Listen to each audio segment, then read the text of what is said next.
कविता आसन कार्यक्रम सरी जाइए समस्त को मोर आंतरिक धन्यवाद। वर्तमान आमर मुख्य कार्यक्रम अनुष्ठित होब। आज आमरी सत्य विकास परिषद जटणी तरफ प्रति मासरे जो कार्यक्रम अनुष्ठित हुए गोटे प्रसंग उपरे आलोचना करा जाए। आजिर प्रसंग अच्छी मार्गशीर मासर विशेषत्व एवं ए प्रसंग रे सभापतित्व करने मु रोटारियन आदिनारायण खंडोल को अनुरोध करुच्ची एवं आजिर यही सभार जो आलोचना चक्र अनुष्ठित होब एथरे मुख्य अतिथि रूपे आमर पंडित रमाकांत मिश्र महोदय को अनुरोध करुच्ची से आसन अलंकृत करने।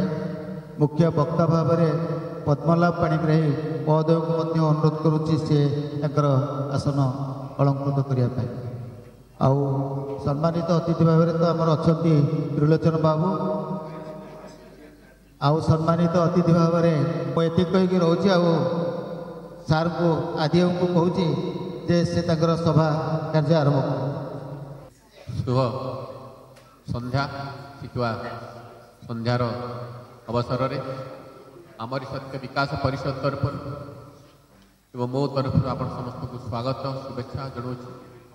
एवं मंचासीन समस्त अतिथिवृंद वक्ता गण समस्त मोर भूयिष्ठ प्रणाम जो समस्त मोर गुरुजन आउ प्रमोद सार तो कहवा अधिक कहबिनी लगे आम चलचे सब से इंजिन आम सब डबा पचर कुछ कुछ हो चलुं। बर्तमान आमर प्रसंग को आसवा आम आज कार्यक्रम जो आलोचना चक्र मार्गशीर मासर विशेषत्व आम समस्त मार्गशीर मास पालन कर लक्ष्मी पूजा हिसाब से आम अल्प अधिक कौन जानी से कथा मुझे समस्त जानी थे मार्गशीर महत्व। मार्गशीर मास प्रकृत में मासे ना मार्गशीर आम गीतार कहुए मास मसरे मार्गशीर आमर आज पूर्वाष्टमी प्रथमाष्टमी पालित हुए। प्रथमाष्टमी कहीं कहुए मुझे जानी नी रमाकांत सार मत कही से कथा मुझे कहीदे मोर मनर कथा नुह यहाँ सार मत पचार कहले आज प्रथम अष्टमी माने 24 आम अष्टमी प्रति मसरे दुई दुईटा अष्टमी आसे आमर चंद्र गणना सौर गणना सौर गणना आमर मेष संक्रांति सार आरंभ हुए वैशाख ज्येष्ठ आषाढ़ श्रावण किंतु चंद्र गणन मार्गशीर आसम मार्गशीर मास आरंभ हुए आमर माने मास हिसाब से चंद्र गणन मार्गशीर प्रथम और श्रेष्ठ से लगी पवित्र मास लक्ष्मी पूजा आराधना करी माँ लक्ष्मी संतुष्ट करी आउ माँ को जहाँ आप समस्त जानते माँ को आशीष कले कौन हुए पवित्र मास समस्त शुभेच्छा। आज कार्यक्रम बर्तमान मुझे प्रवचन आसवाई दीपद कहवाई प्रथम मुझे तलु सारू कहवा तिलोच सार फास्ट कहतु से आमर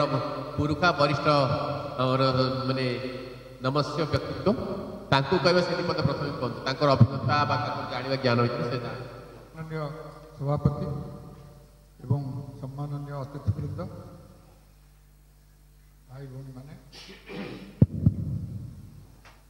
मते टिके पुराण शास्त्र बेसी जना ना तेज मुझे जानी ये जो मृगशी विभिन्न नक्षत्र नामानुसार सब आमर ओडिया मास गुड़िक जो संस्कृत मास होते कारण ये दी पंडित उपस्थित में शास्त्र पुराण किसी कहला बेले निजक टे डर लगे आर जो लेखा गुड़ाक संस्कृत श्लोक गुड़ाक दौरान मत संशोधन करने प्रमोद टीपी मुझे बेले पद्मनाभ को ना रमाकांत को पचारिक कै तेणु डर लगुच मृगशिरा नक्षत्र ना राशि कौन नक्षत्र कृतिकार कार्तिक और मृगशिरा मार्गशीर होती गीतार भी भगवान कहते मास मध्य मार्गशीर हूँ श्रेष्ठ एवं आमर नववर्षर प्रथम मास हूँ मार्गशीर और तार प्रथम अष्टमी हूँ प्रथमाष्टमी एवं मार्गशीर मसरे मुझे जानी जे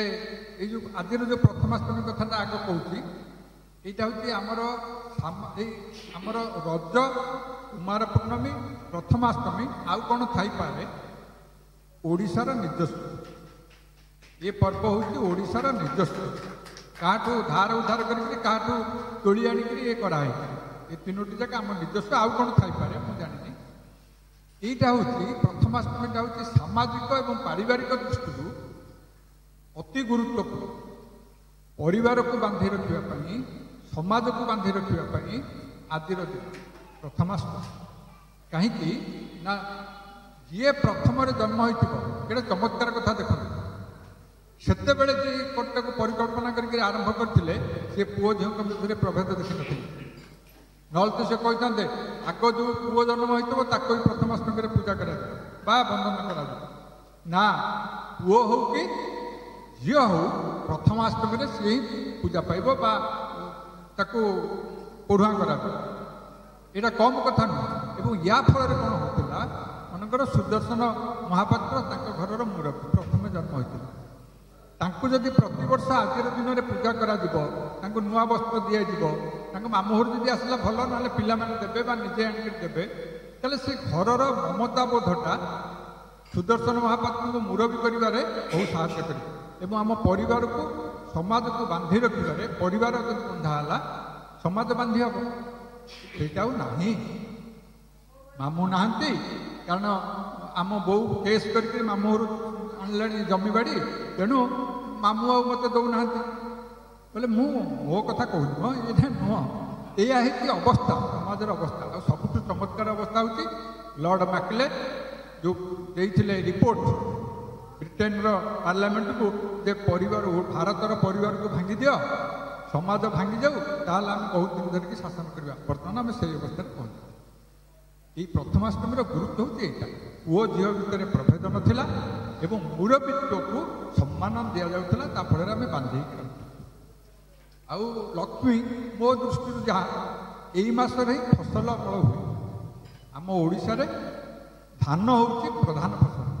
ଆମେ ଲକ୍ଷ୍ମୀକି ଧନର ଦେବୀ ବୋଲି କହୁ। ଧାନ ଥିଲା ପ୍ରକୃତ ଧନ। ଏବେ କ'ଣ ଅସୁବିଧା ସବୁ ହେଇଯାଏ, ବହୁତ ବହୁତ ଧନ ହେଇଗଲାଣି, କିନ୍ତୁ ଧାନ ଥିଲା ପ୍ରକୃତ ଧନ। ଲକ୍ଷ୍ମୀକି ଆମେ ଆଣେ, ବିଭିନ୍ନ ପ୍ରକାର ଅଛି, ମୁଁ ସେଗୁଡ଼ା କହୁନାହିଁ। ତେଣୁ ଏଇ ଗୁରୁବାର ମାଣବସା, ସେ ଯେଉଁ ମଳେଇ ଆଗ ଗୋବରରେ ଲିପା ହେଇକିରି ସେଠି ମୁର୍ଜ ପଡ଼ିକିରି ଚିତା ଦିଆ ହେଉଥିଲା, ଯାବତୀୟ ହେଉଥିଲା, ସେଗୁଡ଼ାକ ମୁଁ କହୁନାହିଁ। ତେଣୁ ଏଇ ମାସରେ ଲକ୍ଷ୍ମୀ ପୂଜାଟି କରାଯାଏ। ସେଇ ଯୋଗୁଁ ଏ ଆଜିର ଗୁରୁତ୍ୱ। କିନ୍ତୁ ମୁଁ ଟିକେ ସଭାପତିଙ୍କ ଅନୁମତି ନେଇକିରି ଗୋଟେ ଅନ୍ୟ କଥା କହୁଛି।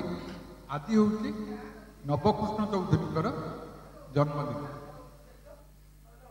ମୋ ମତରେ ଏଇଟା କିଛି ଅଧିକା ହେଇଯାଉନି ତ, ମୋ ମତରେ ଓଡ଼ିଶାରେ ମଧୁବାବୁ ଏବଂ ଗୋପବନ୍ଧୁଙ୍କ ପରେ ନବକୃଷ୍ଣ ଚୌଧୁରୀ ହେଉଛନ୍ତି ତୃତୀୟ ବ୍ୟକ୍ତି। ତ୍ୟାଗ, ଦେଶପ୍ରେମ ଦୃଷ୍ଟିରୁ ସେ ହେଉଛନ୍ତି ତୃତୀୟ ବ୍ୟକ୍ତି। 2 ବର୍ଷ ରାଜସ୍ୱ ମନ୍ତ୍ରୀ ଥିଲେ, 6 ବର୍ଷ ମୁଖ୍ୟମନ୍ତ୍ରୀ ଥିଲେ। ଯେଉଁଦିନ ଇସ୍ତଫା ଦେଲେ, ଚାପବର୍ତ୍ତିରେ ହୋଇକରି ଭୁବନେଶ୍ୱରରେ ଜାଗା ଖଣ୍ଡେ ନଥିଲା, ଘର ଖଣ୍ଡେ ନଥିଲା, ନିଜର ଗାଡ଼ି ଖଣ୍ଡେ ନଥିଲା। ସୁବ୍ରମଣ୍ୟ ଯିଏ ଥିଲେ ଚିଫ୍ ସେକ୍ରେଟାରୀ, ତାଙ୍କ ସରକାରୀ ଗାଡ଼ିରେ ଆସିଲେ ଭୁବନେଶ୍ୱର ଷ୍ଟେସନ। ତାଳଚେର ଗଲେ, ସେତେବେଳେ ତାଳଚେର ସମ୍ବଲପୁର କନେକ୍ସନ୍ ନଥିଲା। ତାଳଚେରରେ ଓହ୍ଲେଇଲେ, ଷ୍ଟେସନରୁ ଚାଲିକିରି ବସ୍ ଷ୍ଟାଣ୍ଡକୁ ବସ୍ରେ ଗଲେ ଅନୁଗୁଳ ବସ୍ ଷ୍ଟାଣ୍ଡରୁ ଚାଲି ଗଲେ ବାଜିରାଉତ ଛାତ୍ରାବାସ। ଆଜି ତାଙ୍କର ଜନ୍ମଦିନ, କୌଣସି ଖବରକାଗଜରେ ଫଟୋଟିଏ ତାଙ୍କର ନାହିଁ। ସେଇ ଯୋଗୁଁ ଆଜି ମୁଁ ଟିକେ ସକାଳୁ ରାଗରେ ବିଭିନ୍ନ ଖବରକାଗଜକୁ, ସାମ୍ବାଦିକଙ୍କୁ ସବୁ ଫୋନ୍ କରିକି କହିଥିଲି, ଚିନ୍ତା କରନ୍ତୁ, ମୁଖ୍ୟମନ୍ତ୍ରୀ ଯିବେ ନୟାଗଡ଼ ବ୍ଲକ ଅଫିସର ନୂତନ କାର୍ଯ୍ୟାଳୟ ଉଦ୍ଘାଟନ କରିବା ପାଇଁ। ଗୋଟିଏ ଗାଡ଼ି ଆମ୍ବାସାଡରରେ ମୁଖ୍ୟମନ୍ତ୍ରୀ ଯାଉଛନ୍ତି। ନୟାଗଡ଼ ପୂର୍ବରୁ ବାଁ ପଟେ ଗୋଟେ ପୋଖରୀ ପଡ଼ିଲା, ଗାଡ଼ି ଅଟକିଲା, ପୋଖରୀ ଯାକ ଦଳ ଭର୍ତ୍ତି। କହିଲେ ଗାଡ଼ି ରଖ, ଡ୍ରାଇଭର ରଖିଲା, ଓହ୍ଲେଇଲେ, ଗାମୁଛା ପାଇଥିଲେ, ପୋଖରୀର ଗୋଟିଏ ମୁଣ୍ଡରୁ ବସିକିରି ଦଳ କାଢ଼ିଲେ। ଅନ୍ୟ ଯିଏ ସବୁ ଗାଧୁଆ ପାଧୁଆ କରିଥିଲେ ଆସିକି ମିଶିଗଲେ, ଦଳ ସଫା। ଇଏ ହେଉଛନ୍ତି ମୁଖ୍ୟମନ୍ତ୍ରୀ। ସମ୍ବଲପୁର ଯାଇଥିଲେ, ମୁଖ୍ୟମନ୍ତ୍ରୀଙ୍କର ପରଦିନ ପ୍ରୋଗ୍ରାମ ଥିଲା। କିଛି ଲୋକ ଆସିକି ବଙ୍ଗଳାରେ ଭେଟିକି କହିଲେ ଯେ ଆଜ୍ଞା, ମହାନଦୀର ସେ ତୁଠଟା ଝାଡ଼ା ଫାଡ଼ା ବସିକିରି ସବୁ ଗୋଟେ ଅପରିଷ୍କାର କରୁଛନ୍ତି, ଘୃଣା ଲାଗୁଛି, କେମିତି କ'ଣ ଟିକେ ଅର୍ଡ଼ର ଦେଲେ ସେଟା ସଫା ହେଲା। ସାଙ୍ଗେ ସାଙ୍ଗେ ବଙ୍ଗଳା ପିଅନ ହାତରେ ଗାଣ୍ଡୁଆ, ଫାଉଡ଼ା, ଚୂନ ଗୁଣ୍ଡ ଏବଂ ଝାଡ଼ୁ ମଗାଇଲେ। ତା ପରଦିନ ସକାଳୁ ଖାଇସାରିଲା ପରେ ତାଙ୍କ ସ୍ତ୍ରୀ ମାଳତୀ ଚୌଧୁରୀ, ପୁଅ ବିନାୟକ, ଝିଅ ଏବଂ ଆଉ ପୁଅ ଝିଅ ମନମୋହନ ପୁତୁରା ରମା ଦେବୀ ତାଙ୍କୁ ଧରିକିରି ଗଲେ ନିଜେ ସେଠି ପୁରା ସଫା କଲେ ତାଙ୍କ ସହିତ ଆଉ ଅନ୍ୟମାନେ ଯୋଗ ଦେଉଥିଲେ। ଇଏ ହେଉଛି ମୁଖ୍ୟମନ୍ତ୍ରୀ। ସମ୍ପତ୍ତି ବୋଲି କିଛି ନଥିଲା, ସମ୍ପତ୍ତି ବୋଲି ବାଜି ଯାଉଛି ଛାତ୍ରାବାସ। ଆଜି ତାଙ୍କର ଜନ୍ମଦିନରେ କୌଣସି ଖବର କାଗଜରେ କିଛି ନାହିଁ, କେବଳ ତାଙ୍କ ଜନ୍ମଦିନଟା ସୂଚନା ଲୋକ ସମ୍ପର୍କ ବିଭାଗ ପାଳନ କରିବ ବୋଲି ଆଡ଼ଭର୍ଟାଇଜ୍ ନାହିଁ, ପଇସା ମିଳିବ ସେଇଗୁଡ଼ାକ ସବୁ ପେପରରେ ବାହାରିଛି, ଆଉ କେଉଁଥିରେ ନାହିଁ। ମୁଁ ଟିକେ ଅବାଟକୁ ପଳେଇଲି। ଧନ୍ୟବାଦ ସାର୍, ଧନ୍ୟବାଦ ସାର୍। ବହୁତ ସୁନ୍ଦର କଥା କହିଲେ। ଯାହା ଆମେ ବର୍ତ୍ତମାନ ଯେଉଁ ଲୋକଲୋଚନକୁ ଆଣିଲେ ପ୍ରକୃତ ଆଜିର ମାନେ ଦିନରେ ଦୁଃଖର କଥା। ଆମର ଓଡ଼ିଶାର ଯେଉଁ ଅସୁବିଧା ସେ କହିଲେ ସେମାନେ ଗୋଟେ ମାନେ ବରପୁତ୍ର ଆମର ଓଡ଼ିଶାକୁ ଯେଉଁମାନେ ଆଗକୁ ବଢ଼ିଛି ତାଙ୍କର ସେମାନେ ପ୍ରଚ୍ଛନ୍ନ ହାତ ରହିଛି। ଯାହା ହଉ ଆଜି ସମ୍ବାଦ ମାନେ ପରିସର ହୋଇନାହିଁ, ଦୁଃଖ କଥା ଆମେ ବି ସବୁ ପ୍ରକାଶ କରିଛୁ। ଯାହା ହଉ ଆପଣ ମନେ ପକାଇ ଦେଉଛି ତାଙ୍କର କାର୍ଯ୍ୟକଳାପ ସେ କେମିତି ମୁଖ୍ୟମନ୍ତ୍ରୀ ଥିଲେ ଆଉ ତାଙ୍କୁ ଅଶେଷ ଧନ୍ୟବାଦ। ଯେଉଁ ମୁଖ୍ୟମନ୍ତ୍ରୀ ଉଠିକି ଯାଇକି ମଇଳା ସଫା କରୁଛନ୍ତି, ଦଳ ସଫା କରୁଛନ୍ତି, କେତେ ତ୍ୟାଗ ବଳିଦାନ ସେତେବେଳେ ଥିଲା। ଆଜିର ସେ ମହାନନା ନାହିଁ, କାରଣ ସେ କଥା ଆଉ ମନ ପକାଇ ଆଉ ଦୁଃଖ କରିବାର ସମୟ ନାହିଁ। ବର୍ତ୍ତମାନ ମୁଁ ଅନୁରୋଧ କରିବି ସାର୍ ଆମର ପଦ୍ମନାଥ ସାର୍ଙ୍କୁ ଅନୁରୋଧ କରିଛି ଦୀପଦ ତାଙ୍କର ବକ୍ତବ୍ୟ ରଖିବେ ଆଜିର ଏଇ ମାନେ ଦିବସର ମହତ୍ଵ।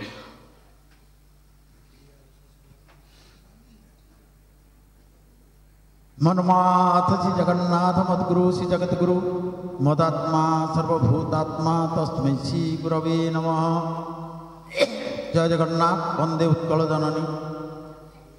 आजिर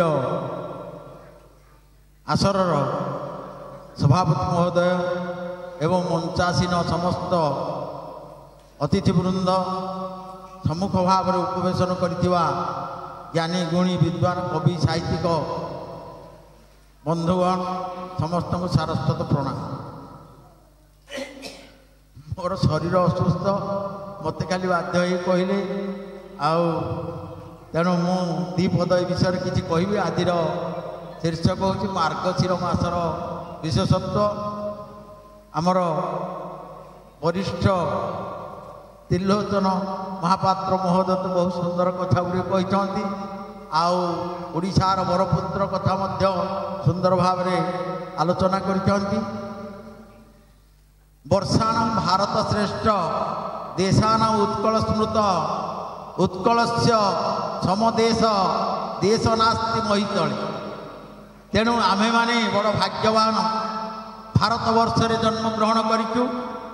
ये पुण्यभूमि भारत, पुणी उत्कल भूमि, कलार उत्कर्षता जार रही जोटी प्रभु स्वयं जगन्नाथ विराजमान करते, जहाँ को नहीं विश्व गर्व।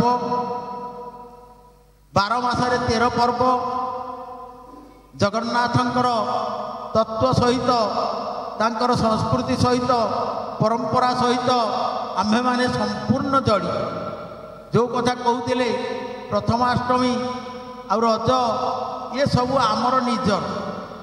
देखंतु ये कहीं होता है ना पूर्वर जो दिव्यद्रष्टा ऋषि मानकर जो भविष्यतर दृष्टि थिला दिव्य दृष्टि से माने ऋतु अनुसार पर्वपर्वाणी सब करते एवं जो पंजिका तैयार होती से पंजिका को आपण माने लक्ष्य करंतु। जो कृत्तिका मृगशिरा ये सब नक्षत्र रही आमर 27 नक्षत्र सूर्यंकर गति अनुसार जो प्रवेश करती संक्रांति मास ये सब गुड़ाक से अनुसार तैयारी है। काल क्षण फड़ी ये सब अनुसार तैयारी होती पंजिका आमे पालन कर। यही भाव में ये जो मासाना मार्गशीर श्रेष्ठ जो कहुई मार्गशीर मास कहीं श्रेष्ठ ना आपण मैंने जानी चतुर्मास्या थिला। चतुर्मास्या पूर्वर हरि शयन एकादशी होता। हरि शयन एकादशी रे प्रभु शयन करगले अनंत शयन। कार्तिक मास शुक्ल पक्ष एकादशी दिन देवोत्थान एकादशी होगला। प्रभु उज्जीवित हेले उठिले। आमर यही 4 मास कौन प्रकार प्रतिष्ठा गृह प्रतिष्ठा मंदिर प्रतिष्ठा बाहागर व्रतघर आदि पुण्यकर्म किसी हुए ना। आमर पंजिका अनुसार यहीठारू ही आमर आरंभ हुए शुभ कार्य। तेणु मार्गशीर मास प्रथम आरंभ बोली ମଧ୍ୟ କୁହାଯାଏ। ତେଣୁ ଏଇ ଯେଉଁ ଶୁଭ କାର୍ଯ୍ୟ ହେଲା ପ୍ରଥମାଷ୍ଟମୀ, ପ୍ରଥମ ଅଷ୍ଟମୀ ବନ୍ଧୁ ଯେଉଁ କଥା ମାମୁଁ କହିଥିଲେ, ଅଷ୍ଟମୀ ବନ୍ଧୁ କୁହାଯାଏ ମାମୁଁ। ମାମୁଁ ଘର ପ୍ରଥମେ ଦିଅନ୍ତି, ନହେଲା ଅନ୍ୟ କିଛି ବ୍ୟବସ୍ଥା କରାଯାଏ। ଯେଉଁ ସମ୍ପର୍କଟା ଗଢ଼ି ଉଠେ ପ୍ରଥମାଷ୍ଟମୀ, ବଡ଼ମାନଙ୍କୁ ଜ୍ୟେଷ୍ଠଙ୍କୁ ଯେଉଁ ପୂଜ୍ୟ ପୂଜା, ଯେଉଁ କଥାଟା କୁହାଯାଏ, ଆମେ ଆଜି ପୂଜ୍ୟ ପୂଜା କରୁନୁ, କାହିଁକିନା ଯେଉଁ କଥା କହିଲେ ଯେ ଆମ ଓଡ଼ିଶାରେ ଯିଏ ମୁଖ୍ୟ ଯିଏ ତାକୁ ଆମେ ପୂଜା କରୁ, ପୂଜ୍ୟ ପୂଜାର ଅଭାବ ହେଇଗଲା। এইভাবে ভাবে এই মার্গশির মাস এইঠু আরম্ভ হল। এই মার্গশির মাস হচ্ছে পবিত্র আধ্যাত্মিকতা, পবিত্রতা, স্বচ্ছতা। যে বলরাম দাস যে লিখিদেছি তাপরে কহিলা আপন মানে জানিছন্তি পবিত্রতা, স্বচ্ছতা এবং আধ্যাত্মিক। প্রতি ঘরে ঘরে দুয়ারে ঝুটি হয়েছে গোবর পানি লিভা, গোবর লিভা তো আউ না মাটি আর গোবর লিভা পানি পকা হয়ে যাচ্ছে, খালি গোবর পানি যদি পকা হচ্ছে তারপরে ঝুটি দিয়া হচ্ছে। এটা হল স্বচ্ছতা, পরিষ্কার পরিচ্ছন্ন। পবিত্রতা, নূতন ধলা বস্ত্র পিঁধুছেন, পবিত্রতা। আধ্যাত্মিকতা যেটা সমর্পিত ভাব মহালক্ষ্মী প্রতি, ইয়ে সব হচ্ছে মার্গশির মাস। আউ মার্গশির মাসে কোণ মু তো বেশি টিকে টিকে সে কোণ কোণ পর্বপর্বাণী কৃষ্ণপক্ষ চতুর্দশী সীতা বিবাহ হুয়ে এই মার্গশির মাস। মার্গশির কৃষ্ণপক্ষ পঞ্চমী হচ্ছে শ্রীক্ষেত্র পরিক্রমা। বর্তমান সরিছে শ্রীক্ষেত্র পরিক্রমা কলে কোঠার মার্কণ্ডেয় পোখরী ঠারু আরম্ভ করি সমগ্র পঞ্চতীর্থ পরিক্রমা হুয়ে এই কোদিন না মার্গশির কৃষ্ণপক্ষ পঞ্চমী তিথি। ଆଉ ପ୍ରଥମାଷ୍ଟମୀ ତ ହେଲା ଜ୍ୟେଷ୍ଠ ପୁତ୍ର ଆୟୁର୍ବର୍ଦ୍ଧନାୟ କୁହାଯାଏ। ପୁତ୍ର ପୁତ୍ରୀ ସମସ୍ତଙ୍କର ଏଇଟା କେବଳ ପୁତ୍ର ନୁହେଁ, ଅଗ୍ରାଧିକାର ଦିଆଯାଏ, ଯାହାକି ପୂଜ୍ୟ ପୂଜା। ତୃତୀୟରେ ହେଲା ଦେବ ଦୀପାବଳି ଉତ୍ସବ ବୋଲି ଆମର ହରିମଲ୍ଲ ବାବୁ ଯେଉଁ କବିତାରେ ବର୍ଣ୍ଣନା କରିଛନ୍ତି। ଦେବ ଦୀପାବଳି ଉତ୍ସବ ଆରମ୍ଭ ହୁଏ কৃষ্ণপক্ষ মার্গশির মাস কৃষ্ণপক্ষ চতুর্দশী, অমাবাস্যা, শুক্লপক্ষ, প্রতিপদ। এই 3 দিন দেব দীপাবলি উৎসব জগন্নাথଙ୍କର পালন করা যায়। মার্গশির মাস কৃষ্ণপক্ষ চতুর্দশী প্রথম রাত্র সত্যযুগীয় অদিতি কচ্ছপায় বামন রূপ প্রভবায় নমঃ ଏହା କହି ଦୀପାବଳି ଉତ୍ସବ ଦୀପଦାନ କରାଯାଏ ଏବଂ ତାକୁ ଶ୍ରାଦ୍ଧ ବେଶ କରାଯାଏ। ଏଇଟା ପ୍ରଥମ ରାତ୍ର। ଦ୍ୱିତୀୟ ରାତ୍ର ଅମାବାସ୍ୟା ତ୍ରେତୟାୟଂ କୌଶଲ୍ୟା ଦଶରଥାୟ ରାମ ରୂପ ପ୍ରଭବାୟ ନମଃ। ଏଇଟା ଦ୍ୱିତୀୟ ରାତିରେ ଦେବ ତାକୁ ଦୀପାବଳି ଉତ୍ସବ ପାଳନ କରାଯାଏ। ଶୁକ୍ଳ ପ୍ରତିପଦା ଦ୍ୱାପର ଯୁଗୀୟ ଦେବକୀ ବସୁଦେବାୟ କୃଷ୍ଣ ରୂପ ପ୍ରଭବାୟ ନମଃ। এইভাবে ଭାବରେ ଦୀପଦାନ କରାଯାଏ। ଆଉ ବାସୁଦେବ କର୍ମଣେ ଅଶ୍ୱମେଧ ଇନ୍ଦ୍ର ଦୁମ୍ନାୟ ଦୀପଦାନ ସମ୍ପାଦୟାମି। ଏହି ନୀତିରେ ଇନ୍ଦ୍ରଦ୍ୟୁମ୍ନ ଏବଂ ଯେଉଁ ଗୁଣ୍ଡିଚା ତାଙ୍କୁ ମଧ୍ୟ ଶ୍ରାଦ୍ଧ ଦିଆଯାଏ, ଦୀପଦାନ ଦିଆଯାଏ।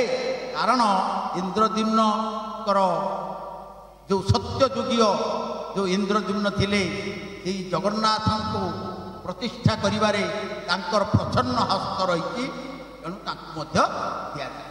ତେଣୁ ଶ୍ରାଦ୍ଧ ବେଶ ହୁଅନ୍ତି। ତେଣୁ ଏଇଭଳି ଯେଉଁ ହୁଏ ଆଉ ଗୋଟେ ହୁଏ ଗୋଟେ ଏଇ ଦିନ କୁରାଳ ପଞ୍ଚମୀ ଗୋଟେ ହୁଏ। ମାର୍ଗଶିର ଶୁକ୍ଳ ପଞ୍ଚମୀ କୁମ୍ଭକାର ମାନେ ତାଙ୍କୁ ଚକ୍ର ପୂଜା କରନ୍ତି। କାହିଁକି ନା ପୂର୍ବରୁ ଭଗବାନ ବିଷ୍ଣୁଙ୍କର 4ଗୋଟି ଚକ୍ର ଥିଲା। ଗୋଟେ ତାଙ୍କର ସୁଦର୍ଶନ ଚକ୍ର, ଗୋଟେ ସୂର୍ଯ୍ୟ, ଗୋଟିଏ ଚନ୍ଦ୍ର, ଆଉ ଗୋଟେ ଥିଲା ସୁରସେନ ଚକ୍ର। এই 4ଟା ଚକ୍ର ମଧ୍ୟରୁ କୁରାଳ ଚକ୍ର ନାମକ ସେ କୁମ୍ଭକାର ମାନଙ୍କର ହେଉଛି ସେଇଟା ହେଉଛି ସୁରସେନ ଚକ୍ର। ତାକୁ ପାଇଥିଲେ କିଏ ସେ ନା ରୁଦ୍ରପାଳ ମର୍ତ୍ତ୍ୟକୁ ଆସିଥିଲେ। ସେ ସୁରସେନ ଚକ୍ରକୁ ପାଇଥିଲେ ବିଷ୍ଣୁଙ୍କ ଠାରୁ। ତେଣୁ ସେ ତାକୁ ଆଣି କ'ଣ କରେ ସେ କୁରାଳ ଚକ୍ର କରିଦିଏ। ଆମର ଗୋଟେ ଶ୍ଲୋକ ଅଛି, ମୋର ମନେ ପଡ଼ୁନି, ପାଷାଣରେ ରଥଯାତ୍ରା ଧୂମୌ ତିଷ୍ଠତି ସାରଥି। ଭ୍ରମତି ବାୟୁ ବେଗେନ ଜହ ଜାନାତି ସହପନ୍ନ ପାଷାଣ ଉପରେ ରହୁ ପାଷାଣ ଉପରେ ଚକ୍ର ରଥ ଚାଲେ ଗୋଟେ ପଥର ଉପରେ ଗୋଟେ ଚକ୍ର ଘିରି ଘିରି ଘିରି ଘିରି ରଥ ଚାଲେ ଆଉ ସାରଥୀ କୋଉଠି ରହୁଛି ନା ଭୂମ ତିଷ୍ଠତି ସାର ଭୂମି ଉପରେ ରହିକି ଘିରି ଘିରି ବୁଲୁ ବାୟୁ ବେଗେନ ସେ ଚାଲେ ସିଏ ହେଲା କୁମ୍ଭାର ଚକ୍ର ପୁରାଳ ହେଲେ ବରାହ ଅବତାରରେ ଭଗବାନ ବିଷ୍ଣୁ ଯେତେବେଳେ ପୃଥିବୀକୁ ଟେକିଦେଲେ ସେଇଥିରୁ ଯେଉଁ ମାଟି ବାହାରିଲା ସେଇ ମାଟିକୁ ସଂଗ୍ରହ କରି ଏଇ ଯେଉଁ ପୁରାଳ ବା କୁମ୍ଭାରମାନେ କ'ଣ କଲେ ନା ହାଣ୍ଡି ମାଠିଆ ସବୁ ତିଆରି ଇଏ ପୁରାଣ ବାର୍ତ୍ତା ମୁଁ କହୁନି ସେ ସୁରସେନ ଚକ୍ର ସାହାଯ୍ୟରେ ମାଟି ପାତ୍ର ନିର୍ମାଣ କଲେ ବୋଲି ପୁରାଣରେ ରହିଛି ତେଣୁ ବରାହ ଦାନ୍ତରୁ ଯେଉଁ ମାଟି ବାହାରିଥାଏ ଏବେ ମଧ୍ୟ କେତେ ଏବେ ଆଉ ବାରହା ତ ନାହାନ୍ତି ବରାହା ମାନେ ଯେଉଁ ମାଟି ତାଡ଼ିଥାନ୍ତି ସେଇ ମାଟିକୁ ଆଣି ଆଜି ଏଇ ଯେଉଁ ପୁରାଳ ପଞ୍ଚମୀ ଦିନ ମାର୍ଗଶିର ଶୁକ୍ଳ ପଞ୍ଚମୀ ଦିନ ସେ କୁମ୍ଭାରମାନେ କ'ଣ କରନ୍ତି ନା ଅନୁକୂଳ କରନ୍ତି ତାଙ୍କର ମାଟି ତେଣୁ ଆଜି ପୁରାଳ ପଞ୍ଚମୀ ସେଦିନ ପାଳନ ଆଉ ଗୋଟେ ଓଢ଼ଣ ଷଷ୍ଠୀ ପାଳନ ଓଢ଼ଣ ଷଷ୍ଠୀ ପ୍ରାବରଣ ଷଷ୍ଠୀ ବୋଲି ତାକୁ କୁହାଯାଏ ସେଇଦିନ କେଉଁଦିନ ନା ଅଦ୍ୟାରଭ୍ୟ ବସନ୍ତ ପଞ୍ଚମୀ ଯାବତ ସେଇଦିନ ଠାରୁ ଓଢ଼ଣ ଷଷ୍ଠୀ ଠାରୁ ବସନ୍ତ ପଞ୍ଚମୀ ପର୍ଯ୍ୟନ୍ତ ଦେବଦେବୀ ମାନଙ୍କୁ ଓଢ଼ଣ ଲାଗିବେ ନୂତନ ଯେଉଁ ଘୋଡ଼େଇ ଦିଆଯାଏ ଆମେ ଯେମିତି ଶୀତ ବସ୍ତ୍ର ପରିଧାନ এইভাবে ভাবে আউ গোটে হচ্ছে ব্যঞ্জন দ্বাদশী মাতা মঠ আপন মানে জাঁচান পুরীরে 120 প্রকার ব্যঞ্জন তৈরি হয়েছে আউ মন্দিরে বিভিন্ন মঠ মানকরে মধ্য এইভাবে এর ব্যঞ্জন দ্বাদশী কাহিঁকি না এই মার্গশির মাস বেড়ে লোক তার কহিলে শস্য উৎপন্ন হয়ে থাকে মেঘ ধাড়ি যাই থাকে বিভিন্ন প্রকার পনিপরিবা হুଏ ফল হুଏ তেণু স্বাদিষ্ট খাদ্য মিলে এইঠার আরম্ভ শীত দিন সারা বর্ষ সারা অপেক্ষা এই তেণু ব্যঞ্জন তরকারি ভাল তরকারি খাইবা মিলে তেণু ব্যঞ্জন দ্বাদশী হুଏ এইভাবে বিভিন্ন পর্বপর্বাণী আমি পালন করু বেশি সময় নেবিনি আমার অনেক রমাকান্ত সার সি বহুত কথা কহবে জয় জগন্নাথ মু এতি কহি মোর বক্তব্য সমাপ্ত ସାର୍ ଧନ୍ୟବାଦ ଅଳ୍ପ କହିବି ବହୁତ ସୁନ୍ଦର କଥା କହିଲେ ଆମକୁ ଯାହା ଆମେ ଆମର ଗୋଚରର ଅଜ୍ଞ ଥିଲା ବର୍ତ୍ତମାନ ମୁଁ ବର୍ତ୍ତମାନ ଅନୁରୋଧ କରିବି ଆମର ବ୍ରଜ ସାର୍ଙ୍କୁ ସେ ଆସି ଦୀପଦ କୁହନ୍ତୁ କାହିଁକି ଆମର ରମାକାନ୍ତ ସାର୍ କହିବେ ପୁରା ଭଲ କି ତାଙ୍କୁ ଦେବା ସୁଯୋଗ ଆମେ ତାଙ୍କୁ ଜାଣିବା ଜ୍ଞାନ ଆମେ ଯାହା ଆସିଛନ୍ତି ଅତିଥି ହିସାବରେ ଦୁଇ ପଦ କହିବା ଆଉ ପ୍ରକୃତ ବକ୍ତା ଯେଉଁ ମୁଖ୍ୟ ବକ୍ତା ତାଙ୍କର ମୁଖ୍ୟ ବକ୍ତାର ମର୍ଯ୍ୟାଦା ଦେବା ସେ ମୁଖ୍ୟ ବକ୍ତାଟା ଆମେ ଶୁଣିବା ଆଉ କିଏ ହଁ ହଉ ସେ ବହୁତ କହିଛି ଆପଣ ତାଠୁ ଆହୁରି ଅଧିକ ବକ୍ତ କହିବେ ଆଉ ଆଜି ଆମରି ସତ୍ୟ ବିକାଶ ପରିଷଦ ଜଟଣୀ ଖୋର୍ଦ୍ଧା ଆନୁକୂଲ୍ୟରେ ଜଟଣୀରେ ପରିଚାଳନା କରାଯାଉଥିବା ବିଷୟବସ୍ତୁ ମାର୍ଗଶିର ମାସର ବିଶେଷତ୍ୱ ସେ ବିଷୟରେ କହିବା ପାଇଁ ଆମ ପାଖରେ ପଣ୍ଡିତ ଦ୍ୱୟ ଥିଲେ ଜଣେ ପଣ୍ଡିତ ଆମକୁ ବିଶେଷ କଥା କହିଛନ୍ତି ସାର୍ ବି ତତ୍ ସମ୍ପର୍କିତ କିଛି କଥା କହିଲେ ଆଉ ମୁଖ୍ୟ ମାନେ ବହୁତ କଥା ଶୁଣିବା ଆମେ ପଣ୍ଡିତଙ୍କ ସାଙ୍ଗଠୁ ଶୁଣିବା ତେବେ ଅତିଥି ତ ଆପଣ ଜାଣିଛନ୍ତି ଅତିଥି ତିଥି ନାହିଁ ଯାର ଅତିଥି ଆମେ ଥିଲୁ ଭଡ଼ା ଡାକିଲେ ତଥାପି ନିଜର ଅନୁଭୂତି ଆଉ ନିଜର ଭାବନାକୁ ନେଇକି ଯାହା ଦୀପଦ କହିବେ କଥା ହେଲା ମାର୍ଗଶିର ମାସଟି ସାର୍ ଯାହା କହିଲେ ଭାଗବତ ଗୀତାରେ ବି କୁହାଯାଇଛି ଯେ ଏଇଟା ହେଉଛି ମାସମାନଙ୍କ ମଧ୍ୟରେ ଶ୍ରେଷ୍ଠ ଶ୍ରୀକୃଷ୍ଣ କହିଛନ୍ତି এটা আমি সমস্ত জানিছি আগুন কাহিঁকি শ্রেষ্ঠ বলে সার কহিলে কাহিঁকি প্রথম অষ্টমী কহিলে হ্যাঁ যদিও মানে হচ্ছে 9 মাস বলে কুহযাচ্ছে ওড়িয়া মাসে কিন্তু সার প্রথম মাস বলে এটু স্টার্ট করা হচ্ছে প্রথমাষ্টমী এমনি অনেক তথ্য অছি তথ্যগুড়িক হিন্দু হিসাবে হিন্দু পরিবারের থাকা পিলাদিন দেখি দেখি আসুଛି ঘরে মা মানে লক্ষ্মী পূজা করতে এমতি সফাসফি করতে যাহা যাহা করতে পিঠাপଣା করতে এসব জানিছে ସେ ତାର ତତ୍ତ୍ୱ ସାର୍ କହିଲେ ଯେ ମାର୍ଗଶିର ମାସର ଯେଉଁ ପ୍ରତ୍ୟେକ ଦିବସର ମହତ୍ତ୍ୱ ବିଷୟରେ ଆଉ ଗୋଟେ ମୁଁ ଖାଲି ଶୁଣିଥିଲି ଯେ ସପ୍ତମୀ ଦିନ ହେଉଛି ସୂର୍ଯ୍ୟ ସପ୍ତମୀ କୁହାଯାଏ ସୂର୍ଯ୍ୟ ଦେବତାକୁ ପୂଜା କରାଯାଏ ଯେମିତି ଲକ୍ଷ୍ମୀକୁ ଚୈତ୍ର ମାସରେ ପଞ୍ଚମୀ ଦିନ ହେଉଛି ଲକ୍ଷ୍ମୀ ପଞ୍ଚମୀ ଏଇଟା ହେଉଛି ସପ୍ତମୀଟା ହେଉଛି ସୂର୍ଯ୍ୟ ସପ୍ତମୀ ଏମିତି ପ୍ରତ୍ୟେକ ଦିବସ ହିସାବରେ ସାର୍ କହିଲେ ସେଇଟାକୁ ମୁଁ ଏତେ କଥା କିଛି ଜାଣିନାହିଁ ଆଉ ସାଙ୍ଗ ଶୁଣିବା କିନ୍ତୁ ମୁଁ ତାହାର ଭିତିରିଆ କଥାଟି ଖାଲି କହିବି ଯେଉଁଟା ତ୍ରିଜୋର ସାର୍ କହୁଥିଲେ ବାଇକେଲ କଥା କହୁଥିଲେ ଯେତେବେଳେ ବ୍ରିଟିଶର ମାନେ ଚେଷ୍ଟା କରୁଥିଲେ ଆମକୁ ପରାଧୀନ କରିବା ପାଇଁ ପାରିଲେ ନାହିଁ ସେ କହିଲେ ଦେଶକୁ ଯଦି ପରାଧୀନ କରିବାକୁ ଅଛି ତେବେ ଭାରତର ଯେଉଁ ଐତିହ୍ୟ ଅଛି ସଂସ୍କୃତି ଅଛି ପରମ୍ପରା ଅଛି ତାକୁ ବ୍ରେକ୍ କର ତାକୁ ଆଟାକ୍ କର ତାକୁ ବିନିଷ୍ଟ କର ଅଟୋମେଟିକାଲି ଆମେ ଇଣ୍ଡିଆକୁ କଙ୍କର୍ କରିପାରିବା ତେଣୁ ଆମର ସଂସ୍କୃତି ଏତେ ସୁଦୃଢ଼ ଆମର ପରମ୍ପରା ଏତେ ସୁଦୃଢ଼ ଆମର ବିଧିବିଧାନ ଓ ପୂଜା ପାର୍ବଣ ପ୍ରତି ମାସର କାର୍ଯ୍ୟକ୍ରମ ଗୁଡ଼ିକ ଏତେ ବିଧି ନିର୍ଦ୍ଦିଷ୍ଟ ଏବଂ ତା ପଛରେ ଥିବା ବୈଜ୍ଞାନିକ ସମ୍ମତ ତେଣୁ ସେଗୁଡ଼ିକ ଆମକୁ ସଂଘବଦ୍ଧ ଭାବେ ଲଢ଼ିବା ପାଇଁ ସୁଯୋଗ ଦେଉଥିଲା ବସବାସ ପାଇଁ ସୁଯୋଗ ଦେଉଥିଲା ଏବଂ ପରସ୍ପର ପ୍ରତି ଗୋଟେ ବନ୍ଧୁ ପ୍ରୀତି ସୃଷ୍ଟି କରୁଥିଲା ଯାହା ଯାହା ପଜିଟିଭ୍ କଥା ସବୁ ଆମ ପାଖରେ ଥିଲା ତ ସେଇଟାକୁ ଭାଙ୍ଗିଦେବା ଅର୍ଥ ଅଟୋମେଟିକାଲି ସବୁକିଛି ଅସୁବିଧା ହେଇଯିବ ଯେ ଇଂରେଜୀ ଭାଷା ପ୍ରଚଳନ କରିଦିଅ ଏ ପରମ୍ପରା ଟ୍ରାଡ଼ିସନକୁ କାଟିଦିଅ ତେଣୁ ଯାହାକୁ ବର୍ତ୍ତମାନ 2020 NEPରେ ଭାରତ ସରକାର ବହୁତ ଗୁରୁତ୍ୱ ଦେଲେ ବୋଲେ ଭାରତ ପୃଥିବୀରେ ଯଦି ପ୍ରତିପାଦିତ ହୁଏ ପୃଥିବୀ ଯଦି ତାକୁ ଚର୍ଚ୍ଚା କରାଯାଏ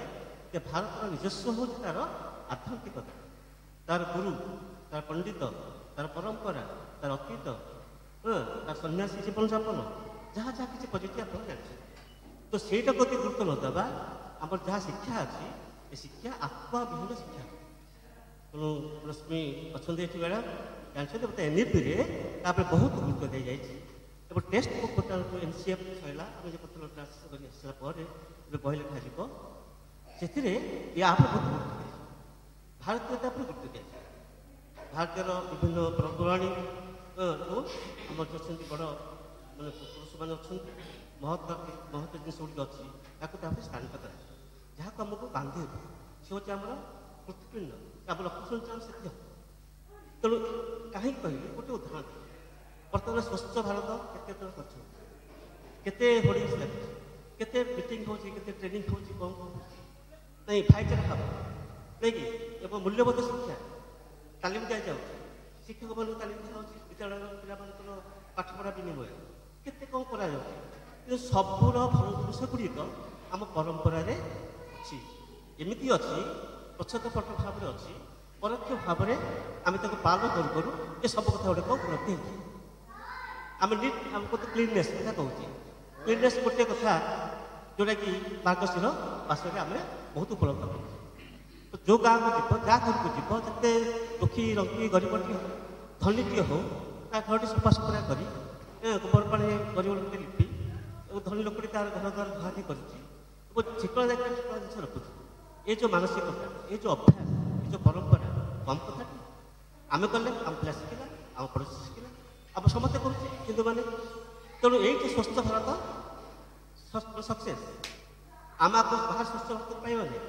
ଆମେ ଖାଲି ମାନେ ଗୋଟେ ଡିଭାଇନ୍ ଲେଖିଦେବା ସ୍ୱଚ୍ଛ ପାସ୍ କରିବା ଟିକେ ଓଳେଇ ଦେବା ଥୋଇ ଦେଇକି ପଳେଇବା ସେଥିରେ ନଥାଏ ପରିବର୍ତ୍ତନ ଆସୁଛି ସେତେବେଳେ ଯେତେବେଳେ ଲୋକର ହୃଦୟ ଭିତରେ ଗୋଟେ ଜିନିଷ ଉଙ୍କି ମାରିବ ଅନୁଶୀଳନ ହେବ ଏବଂ କାର୍ଯ୍ୟକାରୀ କରିବ ଆଉ ଖାଲି କହିଦେଲେ ହେବନି ତ ସେଇଟା ହେଉଛି ସ୍ୱଚ୍ଛତା ଆଉ ଗୋଟେ ହେଉଛି ନିଚ ବଡ଼ ନିଚ ଭେଦ ଏଗୁଡ଼ାକ ଦୂର କରିବା ପାଇଁ ଆଇନ କରାହେଇଛି କେତେବେଳେ କରାହେଇଛି କିନ୍ତୁ କେଉଁ କାଳରୁ ଏ ମାର୍ଗଶିର ମାସରେ ଲକ୍ଷ୍ମୀ ଆସିଛନ୍ତି ଜଣେ ଜଣେ ଆସିଲେ ଆପଣ ଜାଣିଛନ୍ତି ଆସିଲେ ପ୍ରଭୁ କେମିତି ତାକୁ ମନା କରିଛନ୍ତି ଯାହା ଯାହା ଘଟଣା ଘଟିଛି ନିର୍ଯାସ ହେଉଛି କ'ଣ ଆମେ ସମସ୍ତେ କିଏ ଚଣ୍ଡାଳୁଣୀ ହଉ ସିଆ ହଉ କି ଆଉ କିଏ ହଉ ଯଦି ସେ ସ୍ୱଚ୍ଛ କି ତା ମନ ପବିତ୍ର ସିଏ ଯଦି ସମର୍ପିତ ସେ ଯଦି ଭଗବାନ ପାଖରେ ଅଛି ତେବେ ତାକୁ ଗ୍ରହଣ କର ବଡ଼ ବଡ଼ କୋଠା ଦେଖିକି ରୁହ ବଡ଼ ବଡ଼ ଲୋକ ବଡ଼ ବଡ଼ ସାର୍ଟ ପ୍ୟାଣ୍ଟ ପିନ୍ଧୁଥିବା ପଦବୀ ଥିବା ଲୋକ ଗୁଡ଼ିକ ମୂଲ୍ୟହୀନ ଯଦି ତା ହୃଦୟରେ ଗୋଟିଏ ସମ୍ବେଦନଶୀଳତା ନାହିଁ ଏବଂ ବିଚାର ଭାବଟିଏ ନାହିଁ ଭାଇଚାରା ଭାବଟିଏ ନାହିଁ ସମର୍ପିତ ଭାବଟିଏ ନାହିଁ ସମର୍ପିତ ଭାବଟି ନେଇକି ଆମେ ଯେକୌଣସି କାମ କରିବା ଲିଙ୍କ କରିକି ଭଗବାନ ସହିତ ନିଶ୍ଚିତ ସକ୍ସେସ୍ ହେବ ତେଣୁ ଓଡ଼ିଆମାନଙ୍କୁ ବା ହିନ୍ଦୁମାନଙ୍କୁ 12 ମାସରେ ପ୍ରତ୍ୟେକ ସମୟରେ ଏଇଭଳି ଅନେକ ଘଟଣା ଗୁଡ଼ିକ କରାଯାଇଛି ଯେଉଁଟାକି ଆମକୁ ବାଧ୍ୟ ହେଇକି ସମର୍ପିତ ଭାବ ପକାଏ ଆଜିକାଲିକା ପିଲା କିଛି କିଛି ମାନୁନାହାନ୍ତି ପଳଉଛନ୍ତି ଦୂରକୁ ପୁଣି ବାଡ଼ି ମାନେ ପଡ଼ି ଆସୁଛନ୍ତି ଝୁଟୁଛନ୍ତି ପୁଣି ଆସୁଛନ୍ତି ଆସିବେ କାରଣ ଏଇଟା ହେଉଛି ଆମ ନିଜସ୍ୱ ସାର୍ କହିଲେ ଦୁଇ ତିନିଟା ପରମ୍ପରା ଆପଣ ନିଜସ୍ୱ ଏଇ ଯେଉଁ ସନାତନ ଧର୍ମର ଯେତେକ କାର୍ଯ୍ୟକାରିତା ବା ଯାହା ଯାହା ହେଉଛି ଆମର ହେଉଛି ନିଜସ୍ୱ। ଆମର ତାକୁ ଯଦି ଅନୁସରଣ କରିବା ଅଟୋମେଟିକାଲି ସରକାର ଏତେ ବ୍ୟୟ ମାନେ ଖର୍ଚ୍ଚ କରିକି ଯାହା କାମ କରୁଛନ୍ତି ତା ଏଇଠି ହିଁ ଉପଲବ୍ଧ ହେଇପାରେ। ଗୋଟେ ଗୋଟେ ଭାବରେ ଆଜି ଯେଉଁ ପ୍ରସଙ୍ଗ ଅଛି ମାର୍ଗଶିର ମାସର ମାନେ ଗୁରୁତ୍ୱ ଏଇଟା ହେଉଛି ଆଲୋଚନା ବିଷୟବସ୍ତୁଟି ହେଉଛି ବହୁତ ଭଲ। ଆମେ ସବୁ ଜାଣିଛେ ଏଥିରେ ସାର୍ ମାନେ କିଏ ବା ଆମେ ଭାବିବା ନେଇ କେବଳ ଲକ୍ଷ୍ୟ ପୂରଣ କଥା କହିବା ଲକ୍ଷ୍ୟ ପୂରଣରେ ଯାହା ଯାହା ହେଇଥିଲା ସେଇଟା ବଡ଼ କଥା ନୁହେଁ। ସାର୍ ଯେତେବେଳେ ଏଇଟା ହେଉଛି ମନ୍ଥ ଅଫ୍ ହାର୍ଭେଷ୍ଟ ବର୍ତ୍ତମାନ କହୁଛି କଲେକ୍ସନ୍ ଗାଡ଼ି ଗାଡ଼ି କଲେକ୍ସନ୍ ହେଲା ଲକ୍ଷ୍ମୀ ପୂଜା କଲେ। ଲକ୍ଷ୍ମୀ ହେଉଛି ଆମର କ'ଣ ରେସ୍ ଅଫ୍ ୱେଲ୍ଥ ସମ୍ପଦର ସେ ହେଉଛନ୍ତି କ'ଣ ଅଧିଶକ୍ତି ବା ଦେବୀ। ଏ ଗୋଟେ କମ୍ କଥା ନୁହଁ। ଯେତେ ବଡ଼ ଲୋକ ହଉ ଗାଡ଼ି ମାରିବେ।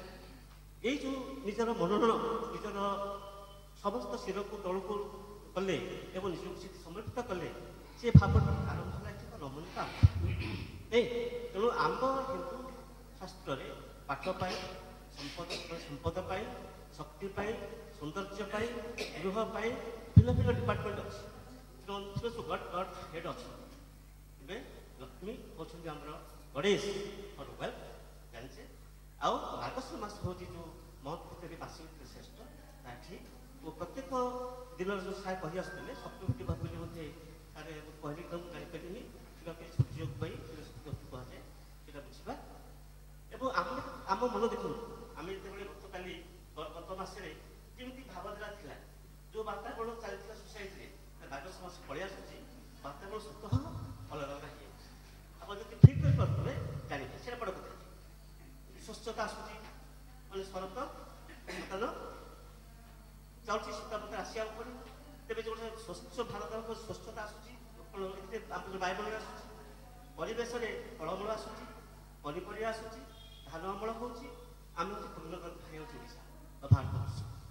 ତେବେ ଏ ଗୋଟେ କ'ଣ ପଜିଟିଭନେସ୍ ତେଣୁ ସେଇ ଯୋଗୁଁ ଆମେ ଏଇ ମାସରେ ପରିବା ଦେଖ ପରିବା ଯାହା କିଣୁଥିଲେ 60-70 ଟମାଟୋ 40 ପଳେଇ ଆସିଲା।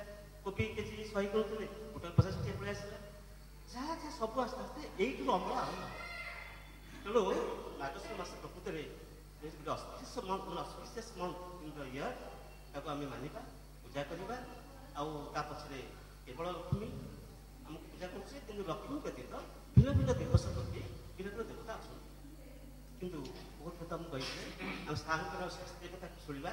ସାର୍ ତ ଲକ୍ଷ୍ମୀଙ୍କ ବିଷୟରେ ଓ ମାଣସ ବିଷୟରେ ପ୍ରତ୍ୟେକ ଦିନର ଗୁରୁତ୍ୱ ବିଷୟରେ କହିବେ। ମୋଟାମୋଟି ଏ ମାସ ହେଉଛି ଆମ ଅନେକ ନବସ୍ୟ।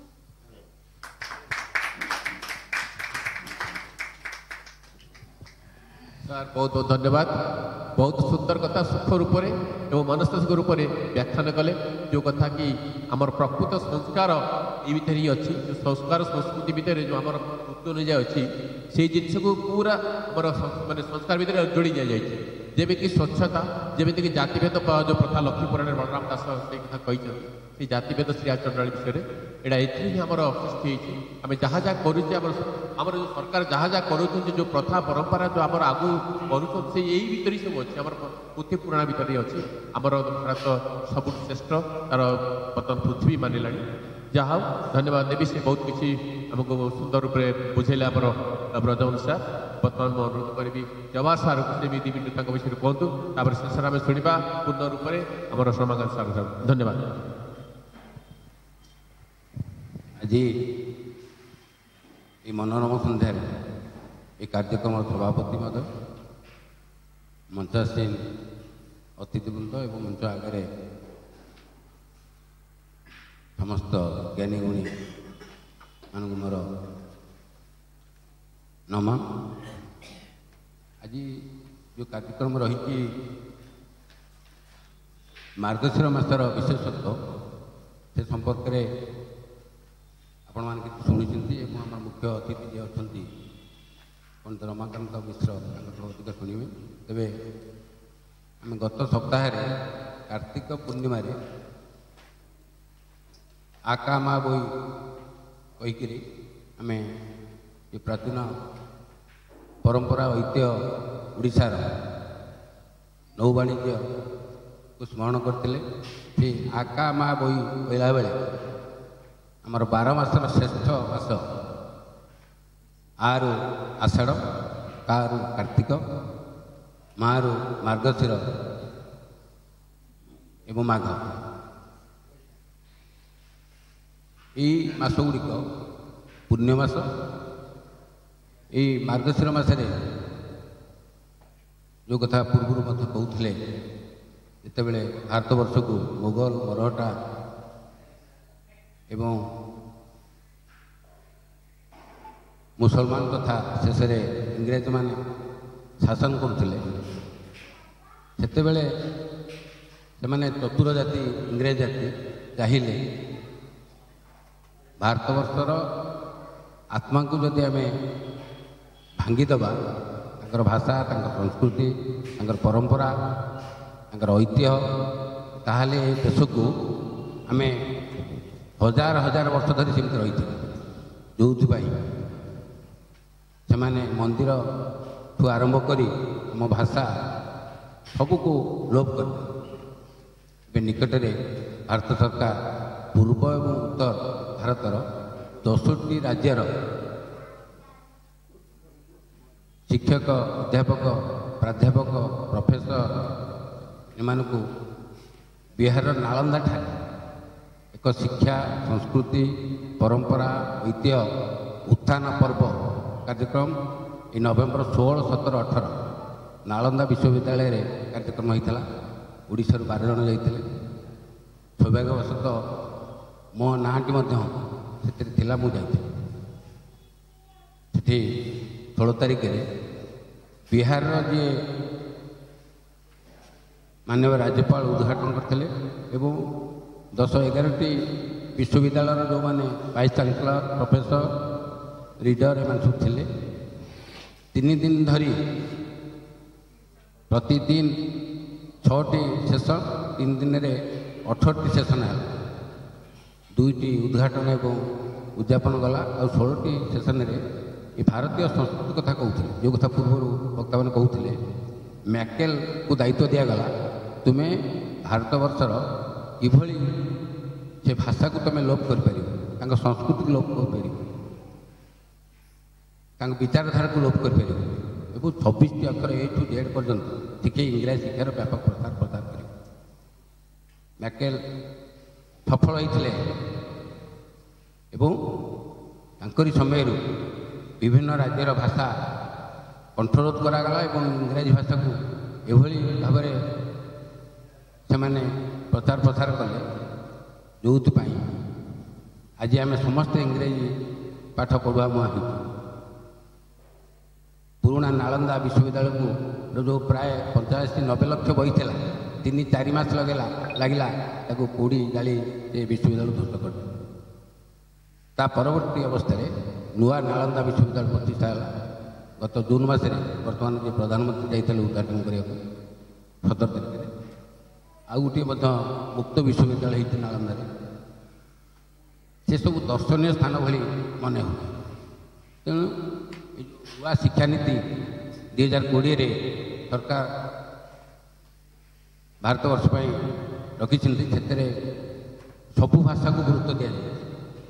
ଆମ ସଂସ୍କୃତି, ଆମ ପରମ୍ପରା, ଆମର ଐତିହ୍ୟ ସମସ୍ତଙ୍କୁ ଗୁରୁତ୍ୱ ଦିଆଯାଇଛି ଏବଂ ଭାରତବର୍ଷ, ବିଗତ ଭାରତବର୍ଷ ଏବଂ ବର୍ତ୍ତମାନ ଭାରତବର୍ଷ ସାରା ପୃଥିବୀରେ କ'ଣ ହେଇଛି କ'ଣ ନାହିଁ ତାହା ଆପଣମାନେ ଜାଣିଛନ୍ତି।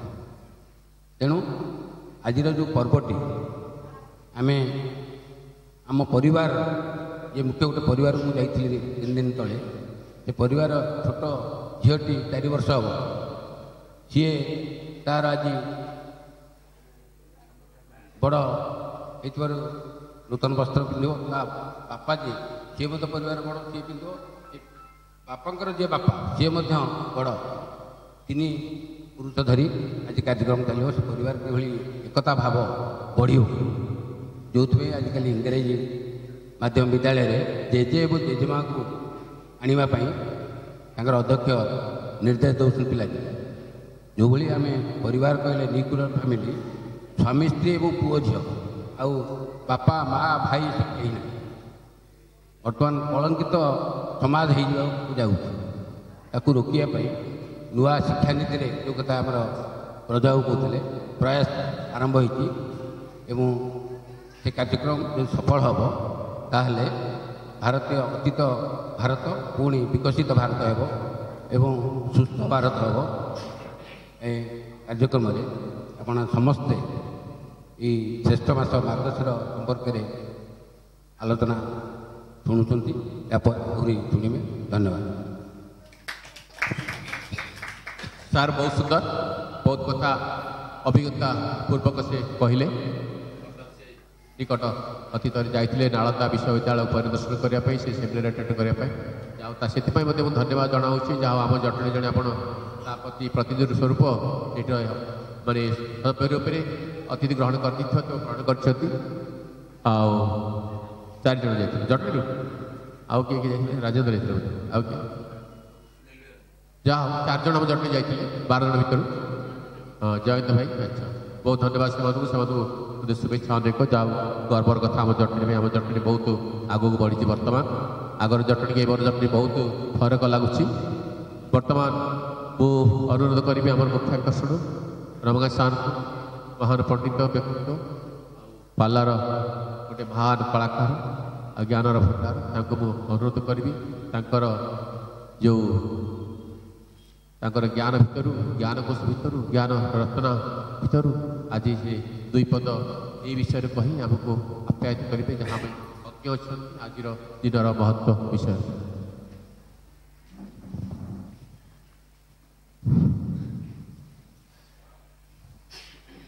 आमर सत्य प्रायोजित आज आलोचना चक्र मार्गशीर मासर विशेषत्व, सभार वरेण्य सभापति मंचासीन मोर अक्रोजपम अतिथि वृंद समस्त मोर अग्रज, मु समस्त कनिष्ठ। तेणु सम्मुखें उपवेशन करितिबा समस्त सारस्वत साधक साधिका आदिबाबू जहाँ कहले मुख्य आकर्षण कहला मो दिह जाए तू कौन मो मुख्य आकर्षण या भीतर तू पाला तत्व किसी नहीं कहवाई। तापरे जहाँ तत्व थिला समस्ते टिके टिके टिके टिके किसी कही सारे आ कौन कह देखा मां कृपा चारिपट कड़ा मुझे तेरे ये जो मार्गशीर मास आम सार कहले मृगशिरा नक्षत्र जो मासरे आकाश देखा जाए सेटा को मार्गशीर मास कह। विशाखारू वैशाख, ज्येष्ठारू ज्येष्ठ, चित्रारू चैत्र, एपरी उत्तर भाद्रपद और पूर्व भाद्रपद, ये दुईटार है भाद्रव अश्विनी आश्विन इत्यादि।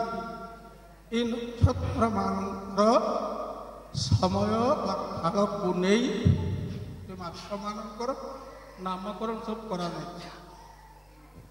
ये जो मार्गशीर मास या देह जिते गुड़े पर्व होमर पद्मसा बहुत गुड़े कथा कहले।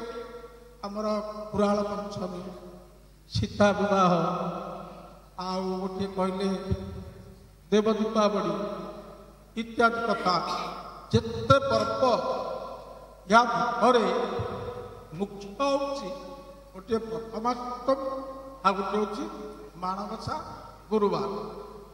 ये जोड़िक पर्व ये जोड़ा कहीं मुख्य कह देव दीपावली जगन्नाथंकर दीपावली हेले ओडिशार पूरे पूरे घरे घरे धनी दरिद्र समस्त घरे कुटीर आरंभ कर राजप्रासा पर्यंत ये पालित हुए माणबसा आउ प्रथमाष्टमी। आपको यही काटिपारे ना यहाँ हूँ आम ओडिशार स्वतंत्रता। आमर त्रिलोचन सार कहला भाया ओडिशा यहाँ काटू चोरी कर आनी ଆମ ଓଡ଼ିଶା ରାଜ୍ୟ ଏକ କୃଷି ଭିତ୍ତିକ ରାଜ୍ୟ ଏବଂ ଏ ଯେଉଁ ପର୍ବ ଆଉ ଯେଉଁ ମାର୍ଗଶିର ମାସ ୟାର କୃଷି ଉପରେ ଅଧିକ ଗୁରୁତ୍ୱ ରହିଛି। ମୁଁ ଟିକେ କହିବି, ଆମେ ସାଧାରଣତଃ ମହାଲକ୍ଷ୍ମୀଙ୍କର ପୂଜା ଏ ମାସରେ କରିଥାଉ, ମାଣବସା ପୂଜା। ଆଜି ପ୍ରଥମାଷ୍ଟମୀ। ଆପଣମାନଙ୍କ ଘରେ ଘରେ କ'ଣ ହେଉଥିବ ସେ କଥା ମୁଁ କହିପାରିବି। ଆଜି ମା ମହାଲକ୍ଷ୍ମୀ ପ୍ରଥମ କରି ମୂଳା ଦିଆଯାଏ, ଶିମ୍ବ ବି ଦିଆଯାଏ। ଲୋକ କହନ୍ତି ଅଷ୍ଟମୀ ନ ଗଲେ ଶିମ୍ବ ଖାଇବା ନିଷେଧ, ଅଷ୍ଟମୀ ନହେଲେ ମୂଳା ଖାଇବ ନାହିଁ। କିନ୍ତୁ ଆଜିକାଲି ସବୁ ଋତୁରେ ମୂଳା ମିଳୁଛି, ଶିମ୍ବ ମିଳୁଛି, ଆଉ ଲୋକଙ୍କୁ ପଚାରୁଛି। ତେଣୁ ମୋଟାମୋଟି କହିବା କଥା ହେଉଛି ଆମର ରାଜ୍ୟ ଏକ କୃଷକ ରାଜ୍ୟ।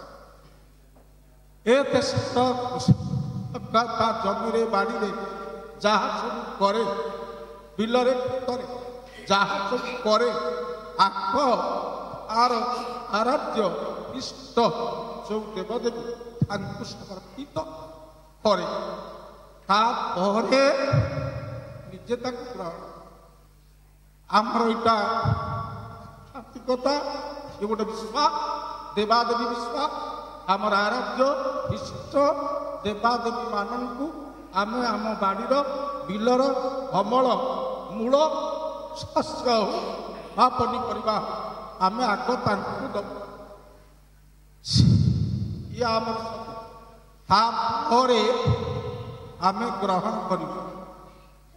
ଆପଣ ବିଚାର କରନ୍ତୁ, ଆଜି ଯେଉଁ ଇଟିଲି ହେଇଥିବ ଘରେ, ଏଣ୍ଡୁରି ପିଠା, ଆଜି ଇଟିଲି ହେଇଗଲାଣି, ଆଗକାଳରେ ଏଣ୍ଡୁରି ପିଠା।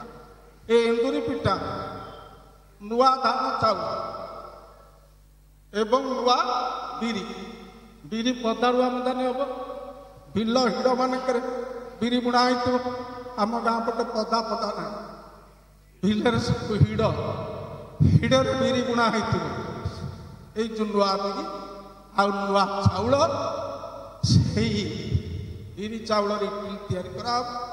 ମା ମହାଲକ୍ଷ୍ମୀ ଆଗ ସମର୍ପଣ କରାଯିବ। କାହିଁକି ନା ମହାଲକ୍ଷ୍ମୀ ହେଉଛନ୍ତି ଶସ୍ୟର ଅଧିଷ୍ଠାତ୍ରୀ, ଅଧିକାରୀ ଦେବୀ।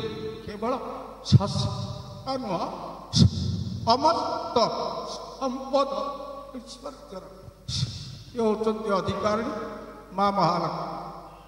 ଏଣୁ ଆଗ ମହାଲକ୍ଷ୍ମୀକି ଦିଆଯିବ। ଏଣୁ ମୁଁ କହିବା କଥା ହେଉଛି, ଏବେ ଆପଣ କହିବେ ତ ଧାନ କଟା ହେଇନି, ନୂଆ ଧାନ କୁଆଡ଼ୁ ଆସିବ, ନୂଆ ଚାଉଳ କୁଆଡ଼ୁ ଆସିବ? ଆଜି ପ୍ରାକୃତିକ ପାଣିପାଗ ତାର ପରିବର୍ତ୍ତନ ହେଇଛି। ଆମେ ପିଲାଦିନ ଶୁଣୁଥିଲୁ, ଆମ ବାପା ଇତ୍ୟାଦି କହୁଥିଲେ, ଜ୍ୟେଷ୍ଠ ପୂର୍ଣ୍ଣିମା, ଦେବସ୍ନାନ ପୂର୍ଣ୍ଣିମା, ବିଲ ବେଉଷଣ ହୁଏ। ଆପଣ ବିଚାର କରନ୍ତୁ, ଯଦି ଜ୍ୟେଷ୍ଠ ପୂର୍ଣ୍ଣିମାରେ ବିଲ ବେଉଷଣ ହେଲା, ତାହେଲେ ମାର୍ଗଶିର ବେଳକୁ ନୂଆ ଚାଉଳ ଆସିଥିବ ନା ନାହିଁ? ମୁଁ ଜାଣିଛି ଆମର କିଛି ଜମି ଥିଲା, ସେଗୁଡ଼ାକ କାର୍ତ୍ତିକ ମାସ ଦୀପାବଳି ପରେ ସେ ଜମି ଆମର ଧାନ କଟା ହେଇଥିଲା। ତେଣୁ ଗୋଟିଏ ଜିନିଷ ହେଉଛି, ଏଇ ଯେଉଁ ମହାଲକ୍ଷ୍ମୀଙ୍କ ପୂଜାରେ ଆମେ ଧାନ ମେଣ୍ଟା ଦେଉ। ଶୀତ ଦିନେ ଆଉ ଗୋଟେ ଭଲ ଫସଲ ଆମର ଆମଦାନୀ ସବୁଠୁ ସୁଆଦିଆ, ଯାହା ନାଁ ହେଉଛି ଆଖୁ। ଆଖୁ ମଧ୍ୟ ସମର୍ପଣ, ଧାନ ମେଣ୍ଟା ଦେବୁ, ଆଖୁ ଦେବୁ, ମୂଳାଟିଏ ଥୋଇ ମା ମହାଲକ୍ଷ୍ମୀକି ଆମେ ଡାକିବୁ। ଅଷ୍ଟମୀ ଦିନ ଡାଲମା ହଉ, ତରକାରୀ ହଉ, ଯେଉଁଥିରେ ଗୋଟେ ଶିମ୍ବ ଆପଣ ପକେଇବେ। ଶିମ୍ବଟା ଆଜି ମାଙ୍କୁ ଲାଗିବ। এই যে মহালক্ষ্মী, এ ধন সম্পদ यार अधिकार। तेणु आम आग आम पूजा करूँ तापर आम ग्रहण करूँ। यहाँ गोटे कथा। द्वितीय कथा ए महालक्ष्मी कौटी ये जन्म हेले किमिति ये किमिति जन्म हेले अपन ठीक गोटाए मास पछक चली जान गजलक्ष्मी पूजा होती गजलक्ष्मी ये महालक्ष्मी ये गजलक्ष्मी आपण लक्ष्मी महालक्ष्मी गोटे फोटो देखुं दीपटू दीटा हाथी धड़ा हाथी कौन कर ताकू पानी अछाड़ मुंड ए हाथी दीटा किए ये महालक्ष्मी कौ बेलर फोटो यहाँ कौ समय कथा मो माँ गोटे ध्यान पड़ी जानवा अवश्य सन्ध्या समय गैस टाइम मत पिलिया लगुच कहवा कष्ट कांत्यान सन्निधान हिमगिरी प्रक्षुर्पीयर गजई हस्तोतक्षिप्त हिरणमयामृत घटई राशिच्यमाना श्रियम कांत्या कांचन सन्निधान कांतिरे तेजरे चौमा आंचन कही सुवर्ण सदृश सौमांकर कांति सुना परियटे आसे महा किमिति ना इमग्नि प्रक्षुर्पीयर गजई हिमग्नि बोले हिमालय ये प्रख्य सदृश हिमालय चारिटा हाथी मां ऊपर सुवर्ण कलश हिरणमयाम हस्त कहले कुंडर ऊपर हिरणमयाम घट हिरणमय बोले सुवर्णर अमृत घट ये अमृत घट अभिषेक कर मां ऊपर कौ समय जिते बेले समुद्र मंथन समय माँ माँ जन्म महालक्ष्मी जन्म हेले समुद्र मंथन बेले ये लक्ष्मी जन्म है बेले लक्ष्मी ऊपर ये कुमार सी लक्ष्मी बयस होता जन्म है बेले चारिटा ये चारिटा किए आमर पृथ्वीर दिगरे दिग ये दिग मान किए ऐरावत पुंडरीक वामन कुमुदंजन पुष्पदम सार्वभौम सुप्रतीक दिग्गजा ऐरावत पुंडरीक वामन कुमुद अंजन पुष्पदम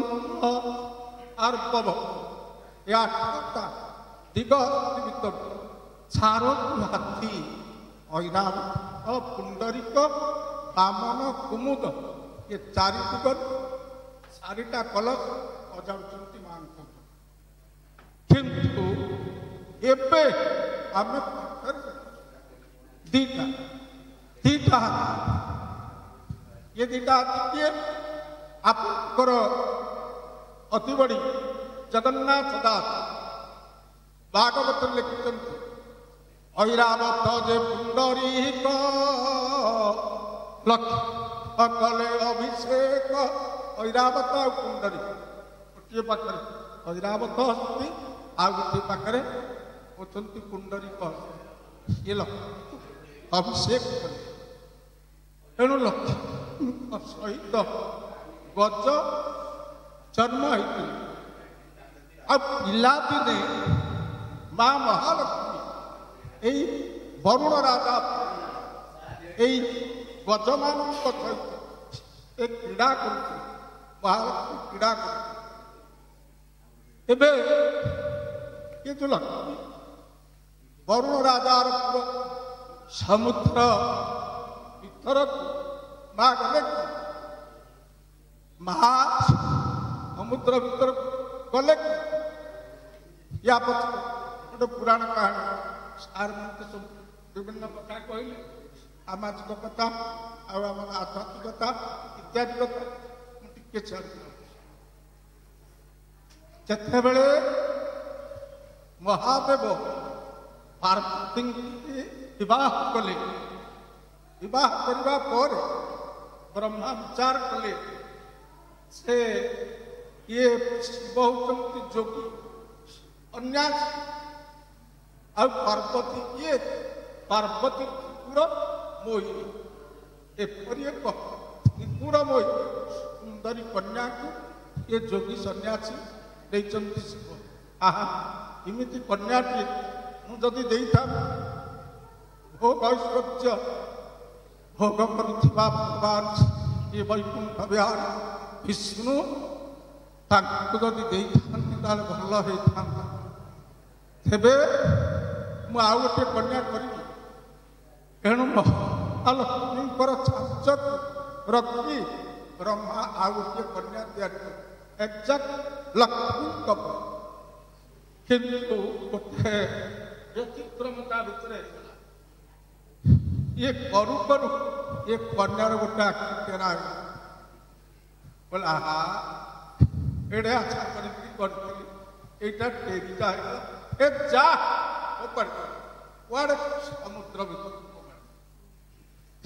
ଏଇ ପିଛୁଳା ପଡ଼ିଲା ସମୁଦ୍ର ଭିତରେ ତାକୁ ପାଇଲେ ବରୁଣ ରାଜା ଜାଣିଲେ ବ୍ରହ୍ମା କୋଉ ମାନସିକତା ନେଇ ଏ କନ୍ୟାକୁ ଗଠନ କରିଛନ୍ତି ଏଣୁ ଭଗବାନ ନାରାୟଣଙ୍କୁ ଦବା ପାଇଁ ଏ ବରୁଣ ରାଜା ଏଇ କନ୍ୟାକୁ ସେଇଦିନଟା ସାଇତିକିରି ରଖିଲେ ଏଣୁ ଆପଣମାନେ ବିଚାର କରିବେ ସମୁଦ୍ର ମନ୍ଥନ ବେଳେ ସବୁ ବାହାରିଲା ଏଇ କନ୍ୟା ମହାଲକ୍ଷ୍ମୀ ପାଇଲେ ଭଗବାନ ନାରାୟଣ ଏଲେ ବୈକୁଣ୍ଠ ଘରଣୀ ଆଉ ବୈକୁଣ୍ଠର ସାମନ୍ତାଣୀ କହିଲେ ତ ଅନେକ କଥା ଅଛି ଏଣୁ ଏଇପରି ଉମା ମହାଲକ୍ଷ୍ମୀ ଏ ମହାଲକ୍ଷ୍ମୀ ହେଉଛନ୍ତି ଆମ ଖୁସିର ବିଶେଷତଃ ଧନ ସମ୍ପଦ ଆଉ ଖୁସିର ଦେବୀ ହେଉଛନ୍ତି ଆମର ମା ମହାଲକ୍ଷ୍ମୀ এই মহালক্ষ্মীଙ୍କର ପୂଜା ଏବଂ ଆଉ କିଛି ସାମାଜିକ ସଂସ୍କାର ଆକୁ ଆଜ୍ଞାଗରେ ରଖି ବଳରାମ ଦାସ କଲେ ଆମର କ'ଣ ନା ଲକ୍ଷ୍ମୀ ପୁରାଣ ମାଣବସା ଲକ୍ଷ୍ମୀ ପୁରାଣ କିଛି ସାମାଜିକ ସଂସ୍କାର ଆଉ ମା ମହାଲକ୍ଷ୍ମୀଙ୍କର ପୂଜା ଦୁଇଟାକୁ ରଖୁଛନ୍ତି ସମୟ ଜଣେ ପୁରୁଷର ନାରୀ ପ୍ରତି କର୍ତ୍ତବ୍ୟ କ'ଣ ଜଣେ ନାରୀର ପୁରୁଷ ପ୍ରତି କର୍ତ୍ତବ୍ୟ କ'ଣ ପରିବାର ପ୍ରତି କର୍ତ୍ତବ୍ୟ କ'ଣ ନାରୀର ଅନ୍ୟ ନାମ ହେଉଛି ମା ମା ହେଲେ ପରସିଲା ବେଳେ ସ୍ୱାମୀର ବି ମା ପୁଅର ବି ମା ଦିଅରର ମା ଦେଢ଼ଶୁରର ବି ମା ମା ଭାବରେ ସମସ୍ତଙ୍କୁ ସମାନ ଭାବରେ ପରିବେଷଣ ଯେଉଁ ନାରୀର ଆଖିରେ ଏ ପାତର ଏ ଭୋଗିନୀ ହବ ଏ ବାର୍ତ୍ତା ଦେଇଛନ୍ତି ବଳରାମ ଦାସ ତେଣୁ ନାରୀ ଜାତି ପାଇଁ ଏଇଟା ଗୋଟେ ବାର୍ତ୍ତା ରହି ଆଉ ଅନ୍ୟାନ୍ୟ ଅନେକ କଥା ଅଛି ଯୋଉଟା କହିଲେ ଆଜିକାଲି ନାରୀମାନଙ୍କୁ ଦିଆଯାଏ ଜୀବନ ଖାଇକି ଯିବନି ଭୂମି ନକଲିକିତଂ ଆତୟୋଗଳପଧୌତଂ ଦମ୍ବାନାମଳପଶୌଚଂ ବସନ ମଳିନତା ବୃକ୍ଷତା ମୃଦ୍ୱଦାନାଂ द्वे संधे चाप निद्रा विवसन शयने ग्रासालेका स्वंगे पृष्ठे च वध्यम करति धनपति भाषवश्चापिलक एटा नारी पाई आ पुरुष पाई आपण बजार को जातु से अधिकांश पुआ झील युवक युवती बुढ़ा बुढ़ी भी छुट्टी पर अलता बेला नालिया नालिया ନାଲି ଚୁଟି ଅଳତା ବଳା ଅରପର ଉଡୁଛି ଗୋଟା ଅଲଗା ନୀତିଶାସ୍ତ୍ର କହିଲା ଯୋଉ ଲୋକ ବସିବା ଉଠିବା ଜାଗାରେ ଆଖି ଗୁଟା ନକରି ଚିଣ୍ଡେଇକି ତଳେ ପକଉଥିବ ଭୂଇଁରେ ରକ୍ତରେ ଲେଖୁଥିବ ହାତ କୋମଳ ଦଉଥିବ କୁଆଡ଼େ ବଜାର ହାଟ ବୁଲିକି ଆସିବ ଡାଳେ ପାଣି ଗୋଡ଼ରେ ପୁରେଇ ଦେବ ଆଗପଟ ଧୋଇଥିବ ପଛପଟ ଧୋଇ ନଥିବ ଏଭଳି ଅବସ୍ଥା ଜାଣିଛି ଦାନ୍ତ ଘଷିଲା ବେଳେ ଆଉଳା ବାଉଳାରେ ଇଆଡ଼େ ଘେରା ଇଆଡ଼େ ଘେରା ଉପରେ ଦେଇକି ପଳେଇ ଆସିବ ଅଳ୍ପ ଦଉଥିବ ଭସଣ ମଳିନତା ଲୁଗାପଟା ଅପରିଷ୍କାର ପୋଷାକ ପତ୍ର ପରିଚ୍ଛନ୍ନ ନଥିବ ଭସଣ ମଳିନତା ରୁକ୍ଷତା ମୂର୍ଦ୍ଧଦାନାମ ମୂର୍ଦ୍ଧଦାନ ମୂର୍ଦ୍ଧା କହିଲେ ମସ୍ତକ ଏଥିରୁ ଜାତ ଯେ କେଶ ଏ କେଶ ଗୁଡ଼ାକ ହର ଉଡୁଥିବ ନୁକୁରା ନୁକୁରା ଦିଶୁଥିବ ଏଥିରେ ତେଲ ନଥିବ କେଶ ସୁନ୍ଦର ନଥିବ ଏଭଳି କେଶ ଯୋଉମାନେ ମସ୍ତକରେ ରଖନ୍ତି ମୂର୍ଦ୍ଧଦାନା ସେ ସନ୍ଧ୍ୟା ଚାପ ନିଦ୍ରା ଦୁଇଟି ସନ୍ଧି ଗୋଟେ ସକାଳ ଆଉ ଗୋଟେ ସନ୍ଧ୍ୟା ଆଜିକାଲି ସବୁ ଝିଅ ସବୁ ବୋହୂ ଏଇ ସମୟରେ ଶୋଉଛନ୍ତି ଏ ରାତି 12ଟା 1ଟା ପର୍ଯ୍ୟନ୍ତ ଟିଭି ଦେଖ ନିଦ ଭାଙ୍ଗିବ 8ଟାରେ 9ଟାରେ ଦରକାର ପଡ଼ିଲେ ଶାଶୁକୁ କହୁଛନ୍ତି ଚା କରିକି ବୋଉଟିକେ ପଠେଇବ ଆଉ ମୋ ନିଦଟା ମୋତେ ଭଲରେ ଭାଙ୍ଗିନି ଶାଶୁକୁ କୁହ ଅର୍ଡର ଦିଆହେଉଛି ଏଣୁ ଏଭଳି ସମାଜ ହେଲାଣି ଲକ୍ଷ୍ମୀ ରହିବେ କୋଉଠି ତାପରେ ଆଉ ଗୋଟିଏ କଥା ହଉଛି ଶୋଇଲା ବେଳେ ମଣିଷ ଲୁଗା ଅଲଗା ଏଭଳି ଅବସ୍ଥାରେ ଯୋଉମାନେ ଆଇଲା ବେଳେ ଗୁଡ଼ାଏ ଆଉ ସଙ୍ଗେ ପୃଷ୍ଠେ ବାଦ୍ୟ ଜଙ୍ଘରେ ପିଠିରେ ଦିନକାଟ ତା କହିକି ବାଜା ବଜାର ଅରତି ଧନପତି ବାସ ଧନପତି ଯେ କୁବେର ବାସ ହବ ଯେ ହିନ୍ଦୁ ହେଲେ ମଧ୍ୟ ଲକ୍ଷ୍ମୀ ରହିବେ ଲକ୍ଷ୍ମୀ ଛାଡ଼ିକିରି ପଳେଇବେ ଲକ୍ଷ୍ମୀ ରହିବେ କୋଉଠି ଲକ୍ଷ୍ମୀ ପଦ୍ମବନେ କଦମ୍ବ କୁସୁମେ ଶ୍ରୀ ବିଷ୍ଣୁ ବକ୍ଷସ୍ଥଳେ ମାତଙ୍ଗେ ଥୁରଗେ ବୃଷେ ଚ ଧବଳେ ଗୋଷ୍ଠେ ସୁଗନ୍ଧାଳୟ ଦମ୍ପତ୍ୟର ବଦନେ ନରେନ୍ଦ୍ର ଭୁବନେ ଗୁରୁପଙ୍ଗନା ସୁବନେ ସର୍ବତ୍ରୈକ ବିରାଜିତା ଗୁଣମୟୀ ଶୀତେ ପିତେ ବାସସି ଏ ଯୋଉ ଅନୁକୂଳ କଥାଟା କୁହାଗଲା ଆଡ଼କୁ ସିଆଡ଼କୁ ଯାଉନି ପଦ୍ମବନେ ଲକ୍ଷ୍ମୀର ମୁଁ ଟିକେ ଆସେ ବି ଆମର ଏଇ ମାର୍ଗଶିର ମାସ ବିଶେଷତ୍ୱ ବିଭିନ୍ନ ଦିଗରୁ ଆଲୋଚନା କରିବା এই মাসটা ଯୋଉ ପାଣିପାଗ এটা କୋଉ ଋତୁ ଋତୁ ଭିତରେ এটা ହଉଛି ହେମନ୍ତ ଆମେ ପିଲାଦିନେ ପଢିଥିଲେ ହିମେ କାର୍ତ୍ତିକ ମାର୍ଗଶିର ରାତିରେ ପଡ଼ ଶିଶିର ଏ ଯୋଉ ଶିଶିର ଏଇଟା ହଉଛି ପଦ୍ମର କାଳ ଶିଶିର ପାତ ହେଲେ ପଦ୍ମ ପୋଡ଼ିଯାଏ ଇଏ ପଦ୍ମ ବନ ରହେ ନାହିଁ ଶିଶିର ପଦ୍ମବନକୁ ନଷ୍ଟ କରେ ଯାହାକୁ ଲେଖିଛନ୍ତି ରସକଲ୍ଲୋଳେ ଦୀନକୃଷ୍ଣ କୁଶ କେତୁ ଆସନ ଶ୍ରୀନିବାସ କୃଷ୍ଣ ଘରେ ଖାଇଲା ଦିନେଶ ଖେଳେ ଖେଳେ ବଡ଼ ପ୍ରଭୁ ଏମାନେ ଏହି ରଖି ନ ପାରିଲେ ସେ କ୍ଷଣେ ଏ ପଦ୍ମ କିଏ କୁଶ କେତୁ ସେ ବ୍ରହ୍ମାଙ୍କର ଆସନ ପଦ୍ମ ଇ ନିବାସ କହିଲେ ମହାଲକ୍ଷ୍ମୀଙ୍କର ଗୃହ ହଉଛି ପଦ୍ମ କୃଷ୍ଣ କରି ଥାଇ ଭଗବାନ ନାରାୟଣଙ୍କ ହାତରେ ଭୂଷଣ ହଉଛି ପଦ୍ମ ନାଥ ଦିନେଶ ଆର ସ୍ୱାମୀ ହଉଛନ୍ତି ସୂର୍ଯ୍ୟ ଏଡେ କେଡେ ବଡ ପ୍ରଭୁ এই যে শিশির ঋতু আসিলা এই কার্তিক মার্গশির ଏଇ ମାସରେ ଏଡ଼େ ଏଡ଼େ ପ୍ରଭୁ ଆଇ ମଧ୍ୟ ଏ ପଦ୍ମକୁ କେହି ରକ୍ଷା ଦେଇପାରିଲେ ନାହିଁ। ତେଣୁ ଏଇ ଋତୁରେ ପ୍ରଚୁର ଶିଶିର ପଡ଼େ। ଏ ଶିଶିର ପାତରେ ଏ ପଦ୍ମମାନ ସବୁ ନଷ୍ଟ ହେଇଯାଏ। କେତେ ଗୋଟିଏ କଥା ଲକ୍ଷ୍ୟ କଥା କହି ଏ ଯେଉଁ ସାମାଜିକ ସଂସ୍କାର କଥା ସେଟା ଆପଣମାନେ ଆଜିକେ ସମସ୍ତେ ଜାଣନ୍ତି। ମୁଁ କହିବାଟା ଗୋଟେ ବିରକ୍ତି ହେବ। ସେ ମା ମହାଲକ୍ଷ୍ମୀ ଅଣ୍ଡାଳୁଣି ଘରେ ଦୁଆରେ ଜଟି ପକେଇଛି ପଦ୍ମ ମାଙ୍କର ପଦ୍ମରେ ଶ୍ରଦ୍ଧା ଯାଇକି ସେଇଠି ଠିଆ ହେଲେ। ବଡ଼ ଭାଇ ବଳରାମ ଦେଖିଲେ ଜଗନ୍ନାଥଙ୍କୁ ଯାଇକରି ଧିକାର କଲେ। ଚଣ୍ଡାଳ ଘରକୁ ଯାଉଛି ବିଭିନ୍ନ ଅଚ୍ଛବ ଘରକୁ ଯିବ ଆଉ ସେଇ ଲୁଗାପଟା ପିନ୍ଧିଥିବ ଆସିକିରି ବଡ଼ ଦେଉଳରେ ବସିବ ସବୁ ବିଟାଲା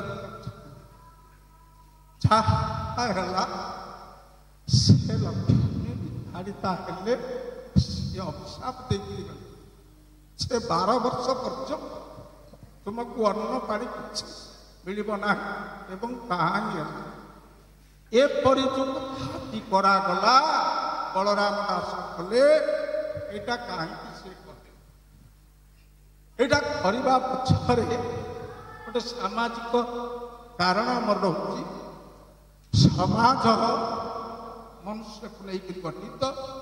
ଯଦି ପଞ୍ଚାଏ ମନୁଷ୍ୟ ସଦାବେଳେ ଉଚ୍ଚ ବର୍ଗର କହି ନିଜର ସ୍ୱାଚ୍ଛନ୍ଦ୍ୟ ପାଉଥିବେ ଆଉ ପଞ୍ଚାଏ ମଣିଷ ଅନଗ୍ରସର ଭାବରେ ଅସ୍ପୃଶ୍ୟ ବୃଣ୍ୟ ହେଇକରି ପଡ଼ି ରହୁଥିବେ ତାହେଲେ ସମାଜର ଗୋଟେ ଅଙ୍ଗ ନଷ୍ଟ ହେଇଯାଉଥିବ ଗୋଟେ ଅଙ୍ଗର ଉନ୍ନତି। ଏହାଦ୍ୱାରା ଜାତି ସମାଜ ଦେଶ କେବେ ଆଗକୁ ଯାଇପାରିବ ନାହିଁ। ସବୁଠାରୁ କବି ଲମ୍ବରଧର ପରିଡ଼ା ଲେଖିଛନ୍ତି। ଗୋଟାଏ ପଦ ମୁଁ କହୁଛି। ପଦେ ଦଳ ଯାକୁ ନିଚ୍ଛ ହେୟ ଭାବି ସେ କି ହେ ମାନବ ନୁହେଁ। ଏକ ନାରାୟଣ ସକଳ ଅନ୍ତରେ ଏକା ଭଳି ପୂଜା ଚାହେଁ। ସମସ୍ତଙ୍କ ଦେହ ଏକ ପରମାତ୍ମା ବିଦ୍ୟମାନ। ଆମେ ଯାହା ଚାହୁଁଛ ମୁଁ ବି ସେୟା ଚାହୁଁଛି। ଆମେ ମଣିଷ ସିଏ ହେଉଛି ମଣିଷ। ଏଣୁ ମଣିଷକୁ ମଣିଷ ଦୃଷ୍ଟିରେ ଦେଖ। ମଣିଷ ଭିତରେ ବିଭେଦ ରଖ ନାହିଁ। ଶେଷରେ ଏହି କଣ୍ଡିସନରେ ମା ମହାଲକ୍ଷ୍ମୀ ବଡ଼ ଦେଉଳକୁ ଆସିଲେ। ଏଇଠି ଅଣ୍ଡାଳ ହାତରୁ ଉମ ମହାପ୍ରସାଦ ନେଇ ବ୍ରାହ୍ମଣମାନେ ଭୋଜନ କରିବେ ଏବଂ ହାତ ମୁଣ୍ଡରେ ପୋଛିବେ। ତାହେଲେ ମୁଁ ବଡ଼ ଦେବି ନହେଲେ ମୁଁ ଯିବି ନାହିଁ। ଯିବାର ଅର୍ଥ କ'ଣ? ସମସ୍ତେ ଏକାକାର ହେବେ। ତେଣୁ ମୋର କହିବାର କଥା ହେଉଛି ଆଉ ଗୋଟିଏ ଟିକେ କଥା କହିକି ମୁଁ ସମାପ୍ତ କରିଦେବି। ସେ ସବୁ ଦେଶର କୃଷି ଯେତିକି ସୁଦୃଢ଼ ଏ ଦେଶର ଡିଫେନ୍ସ ପ୍ରତିରକ୍ଷା ସେତିକି ହେଉଛି ଦୃଢ଼। କାହିଁକିନା ପ୍ରତିରକ୍ଷା ନିର୍ଭର କରୁଛି ସମ୍ପୂର୍ଣ୍ଣ ରୂପେ କୃଷି ଉପରେ। ଯଦି ପେଟକୁ ଦାନା ନାହିଁ ଆଉ ରକ୍ଷା କରିବା ପାଇଁ ସୀମାନ୍ତରେ ଲଢ଼େଇ କରିବ କି? এইଥିପାଇଁ ଆମର ପୂର୍ବତନ ପ୍ରଧାନମନ୍ତ୍ରୀ ଲାଲ ବାହାଦୁର ଶାସ୍ତ୍ରୀ କହିଥିଲେ ଜୟ ଯବାନ ଜୟ କିଷାନ। ଇଏ ନଖ ମାଂସ ପରି ପରସ୍ପର ହେଉଛନ୍ତି ଜଡ଼ିତ। ଗୋଟେ କହିବି ଗୋଟିଏ କହୁଛି ସର୍ମବତ୍ ବ୍ରାହ୍ମଣସ୍ୟ ସ୍ୟାତ୍ ରାଜ୍ఞୋ ବର୍ମ ସମନ୍විତମ୍ ବୈଶ୍ୟସ୍ୟ ଅପୁଷ୍ଟି ସଂଯୁକ୍ତମ୍ ଶୂଦ୍ରସ୍ୟ ଯୁଗପସିତମ୍। ଏଇଟା ମନୁସଂହିତାର ଶ୍ଲୋକ। ବ୍ରାହ୍ମଣ ମାନ କୁହାଯାଏ ବର୍ମା। ଆପଣ ଦେଖୁଥିବେ ଅମର ଶର୍ମା ସମର ଶର୍ମା। କ୍ଷତ୍ରିୟ ମାନଙ୍କୁ କୁହାଯାଏ ବର୍ମା। ଆଉ ଯେଉଁ ବୈଶ୍ୟ ସେମାନଙ୍କୁ କୁହାଯାଏ ଗୁପ୍ତ। ଆଉ ଶୂଦ୍ର ସେମାନଙ୍କୁ କୁହାଯାଏ ଦାସ। ବୈଶ୍ୟମାନଙ୍କୁ ପୁଷ୍ଟି ବା ଗୁପ୍ତ ବୋଲି କୁହାଯାଏ।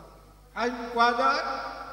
ସମସ୍ତର ମଙ୍ଗଳ କଲ୍ୟାଣ ହିତ ସବୁମାନେ ଦେବାଦେବୀ ପୂଜା କରି ସମାଜ ଚିନ୍ତା କଲେ ମଙ୍ଗଳ ଚିନ୍ତା କଲେ ଦେଶର ହିତ ଚିନ୍ତା କଲେ ମଙ୍ଗଳ କାମନା କଲେ କର୍ମ କହିଲେ ମଙ୍ଗଳ କଲ୍ୟାଣ ସେମାନେ ଏବଂ କର୍ମ କହିଲେ କବଚ ଓମାନେ ଦେଶକୁ ରକ୍ଷା କଲେ କବଚ ପରି ଦେଶକୁ ଆପ୍ଲୁତ କରି ରକ୍ଷା କଲେ ସେମାନେ କ୍ଷତ୍ରିୟ ଯଥାପ୍ରାୟତେ ଇତି କ୍ଷତ୍ରିୟ କ୍ଷତ୍ରିୟ ତାଙ୍କୁ କୁହାଗଲା ବର୍ମା ଯେଉଁମାନେ ଏଇ ବାଣିଜ୍ୟ ବ୍ୟବସାୟ ଇତ୍ୟାଦି କରି ଦେଶର ଏ ଯେଉଁ ବାଣିଜ୍ୟିକ ବୃଦ୍ଧି କରାଇଲେ ଧନ ସମୃଦ୍ଧି କରାଇଲେ ସେମାନେ ଗୁପ୍ତ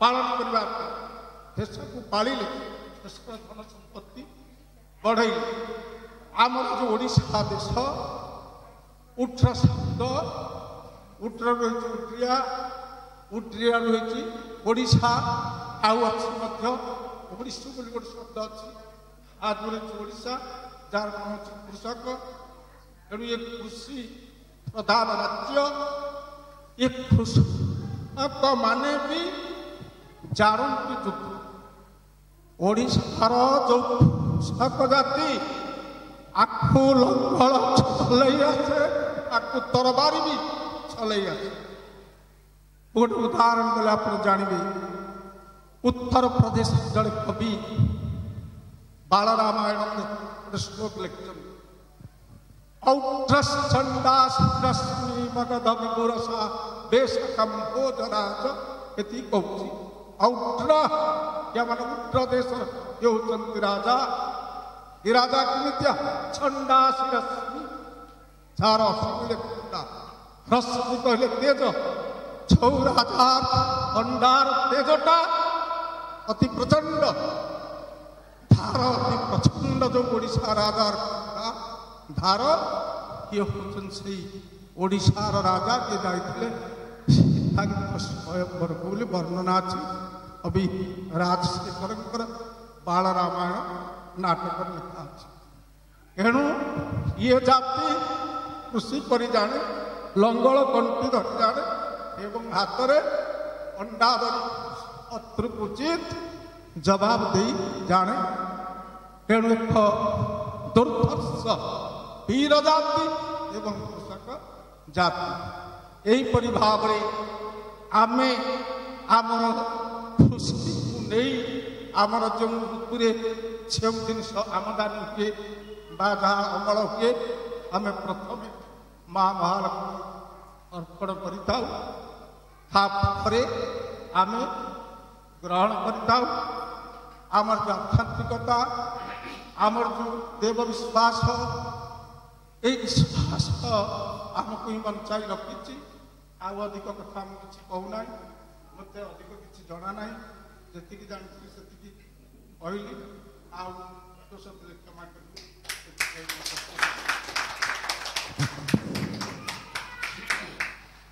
बहुत बहुत धन्यवाद सार आपण किसी जना ना किंतु बहुत कथा कहला जो समाज धर संस्कृत धर ऐतिह्य धर आध्यात्मिक और पौराणिक तथ्य पुणी कवि मानकर जो जो व्याख्या श्लोक ताकू ही आप सुंदर रूप से आमर आगे परिवेशन कर समस्ते प्रीत आप भाषण में खुशी ज्ञान भंडार आम टे शिखलु जा बर्तमान मु अनुरोध करी आमर सबुखरे बैठा जो भाई भौणी मैंने कि जानी नुआ कि आज विशेष विषय दुई दुई पद कहवाक किए चाहिए मुझे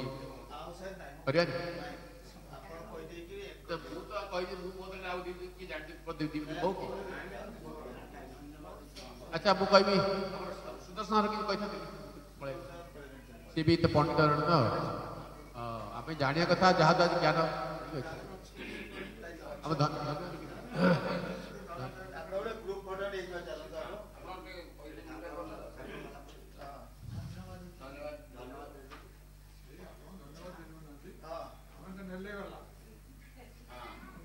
आज मासर महात्मा इष्ट देवी माँ लक्ष्मी लक्ष्मी पद्मालया पद्मा कमला श्री हरिप्रिया इंदिरा लोकमाता माँ किरापी तनया राम आम समस्ते जानते जगतर परिधात्री महालक्ष्मीकर अनेक नाम मध्यरु लक्ष्मी पद्मालया पद्मा कमला हरिप्रिया इंदिरा लोकमाता किरती तनया और रमा श्री माँ आम समस्त मंगल करती आम समस्त आज चेतनारे आशीर्वाद आशीष आम समस्त आज द्रवित आज अवगाहन कहले अतिथि हरि स्नेह कृपा माँ समस्त मंगल करती ए विश्वर मंगल करती एतिकी मु कामना करी मु तो विशेष किसी कहवा चाहूँ जेहेतु आम समस्त माने सूर्य आगे जहाँ पति देखा भाई मुझे विशेष कह जहाँ मुझे चाहूँ समस्त मंगल ये कामना करुच्ची आग को धन्यवाद अर्पण रिपोर्टर विशेष चर्चा आम करवा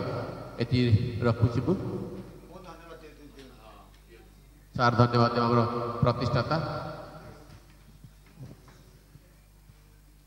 मंचासीन समस्त अतिथि एवं उपस्थित थिबा समस्त बंधु आज आलोचना अत्यंत तात्पर्यपूर्ण होता एवं गांभीर्य मध्य शेष होती जो माने तंकर वक्तव्य देइछन्ति समस्त को मु आंतरिक धन्यवाद जनाऊँगी एवं उपस्थित थिबा जो बंधु माने अति सहनशीलता सहित एते समय धरी बसिछन्ति तांकु मध्य मु आमरी सत्य विकास परिषद तरफ बहुत बहुत धन्यवाद दूँ।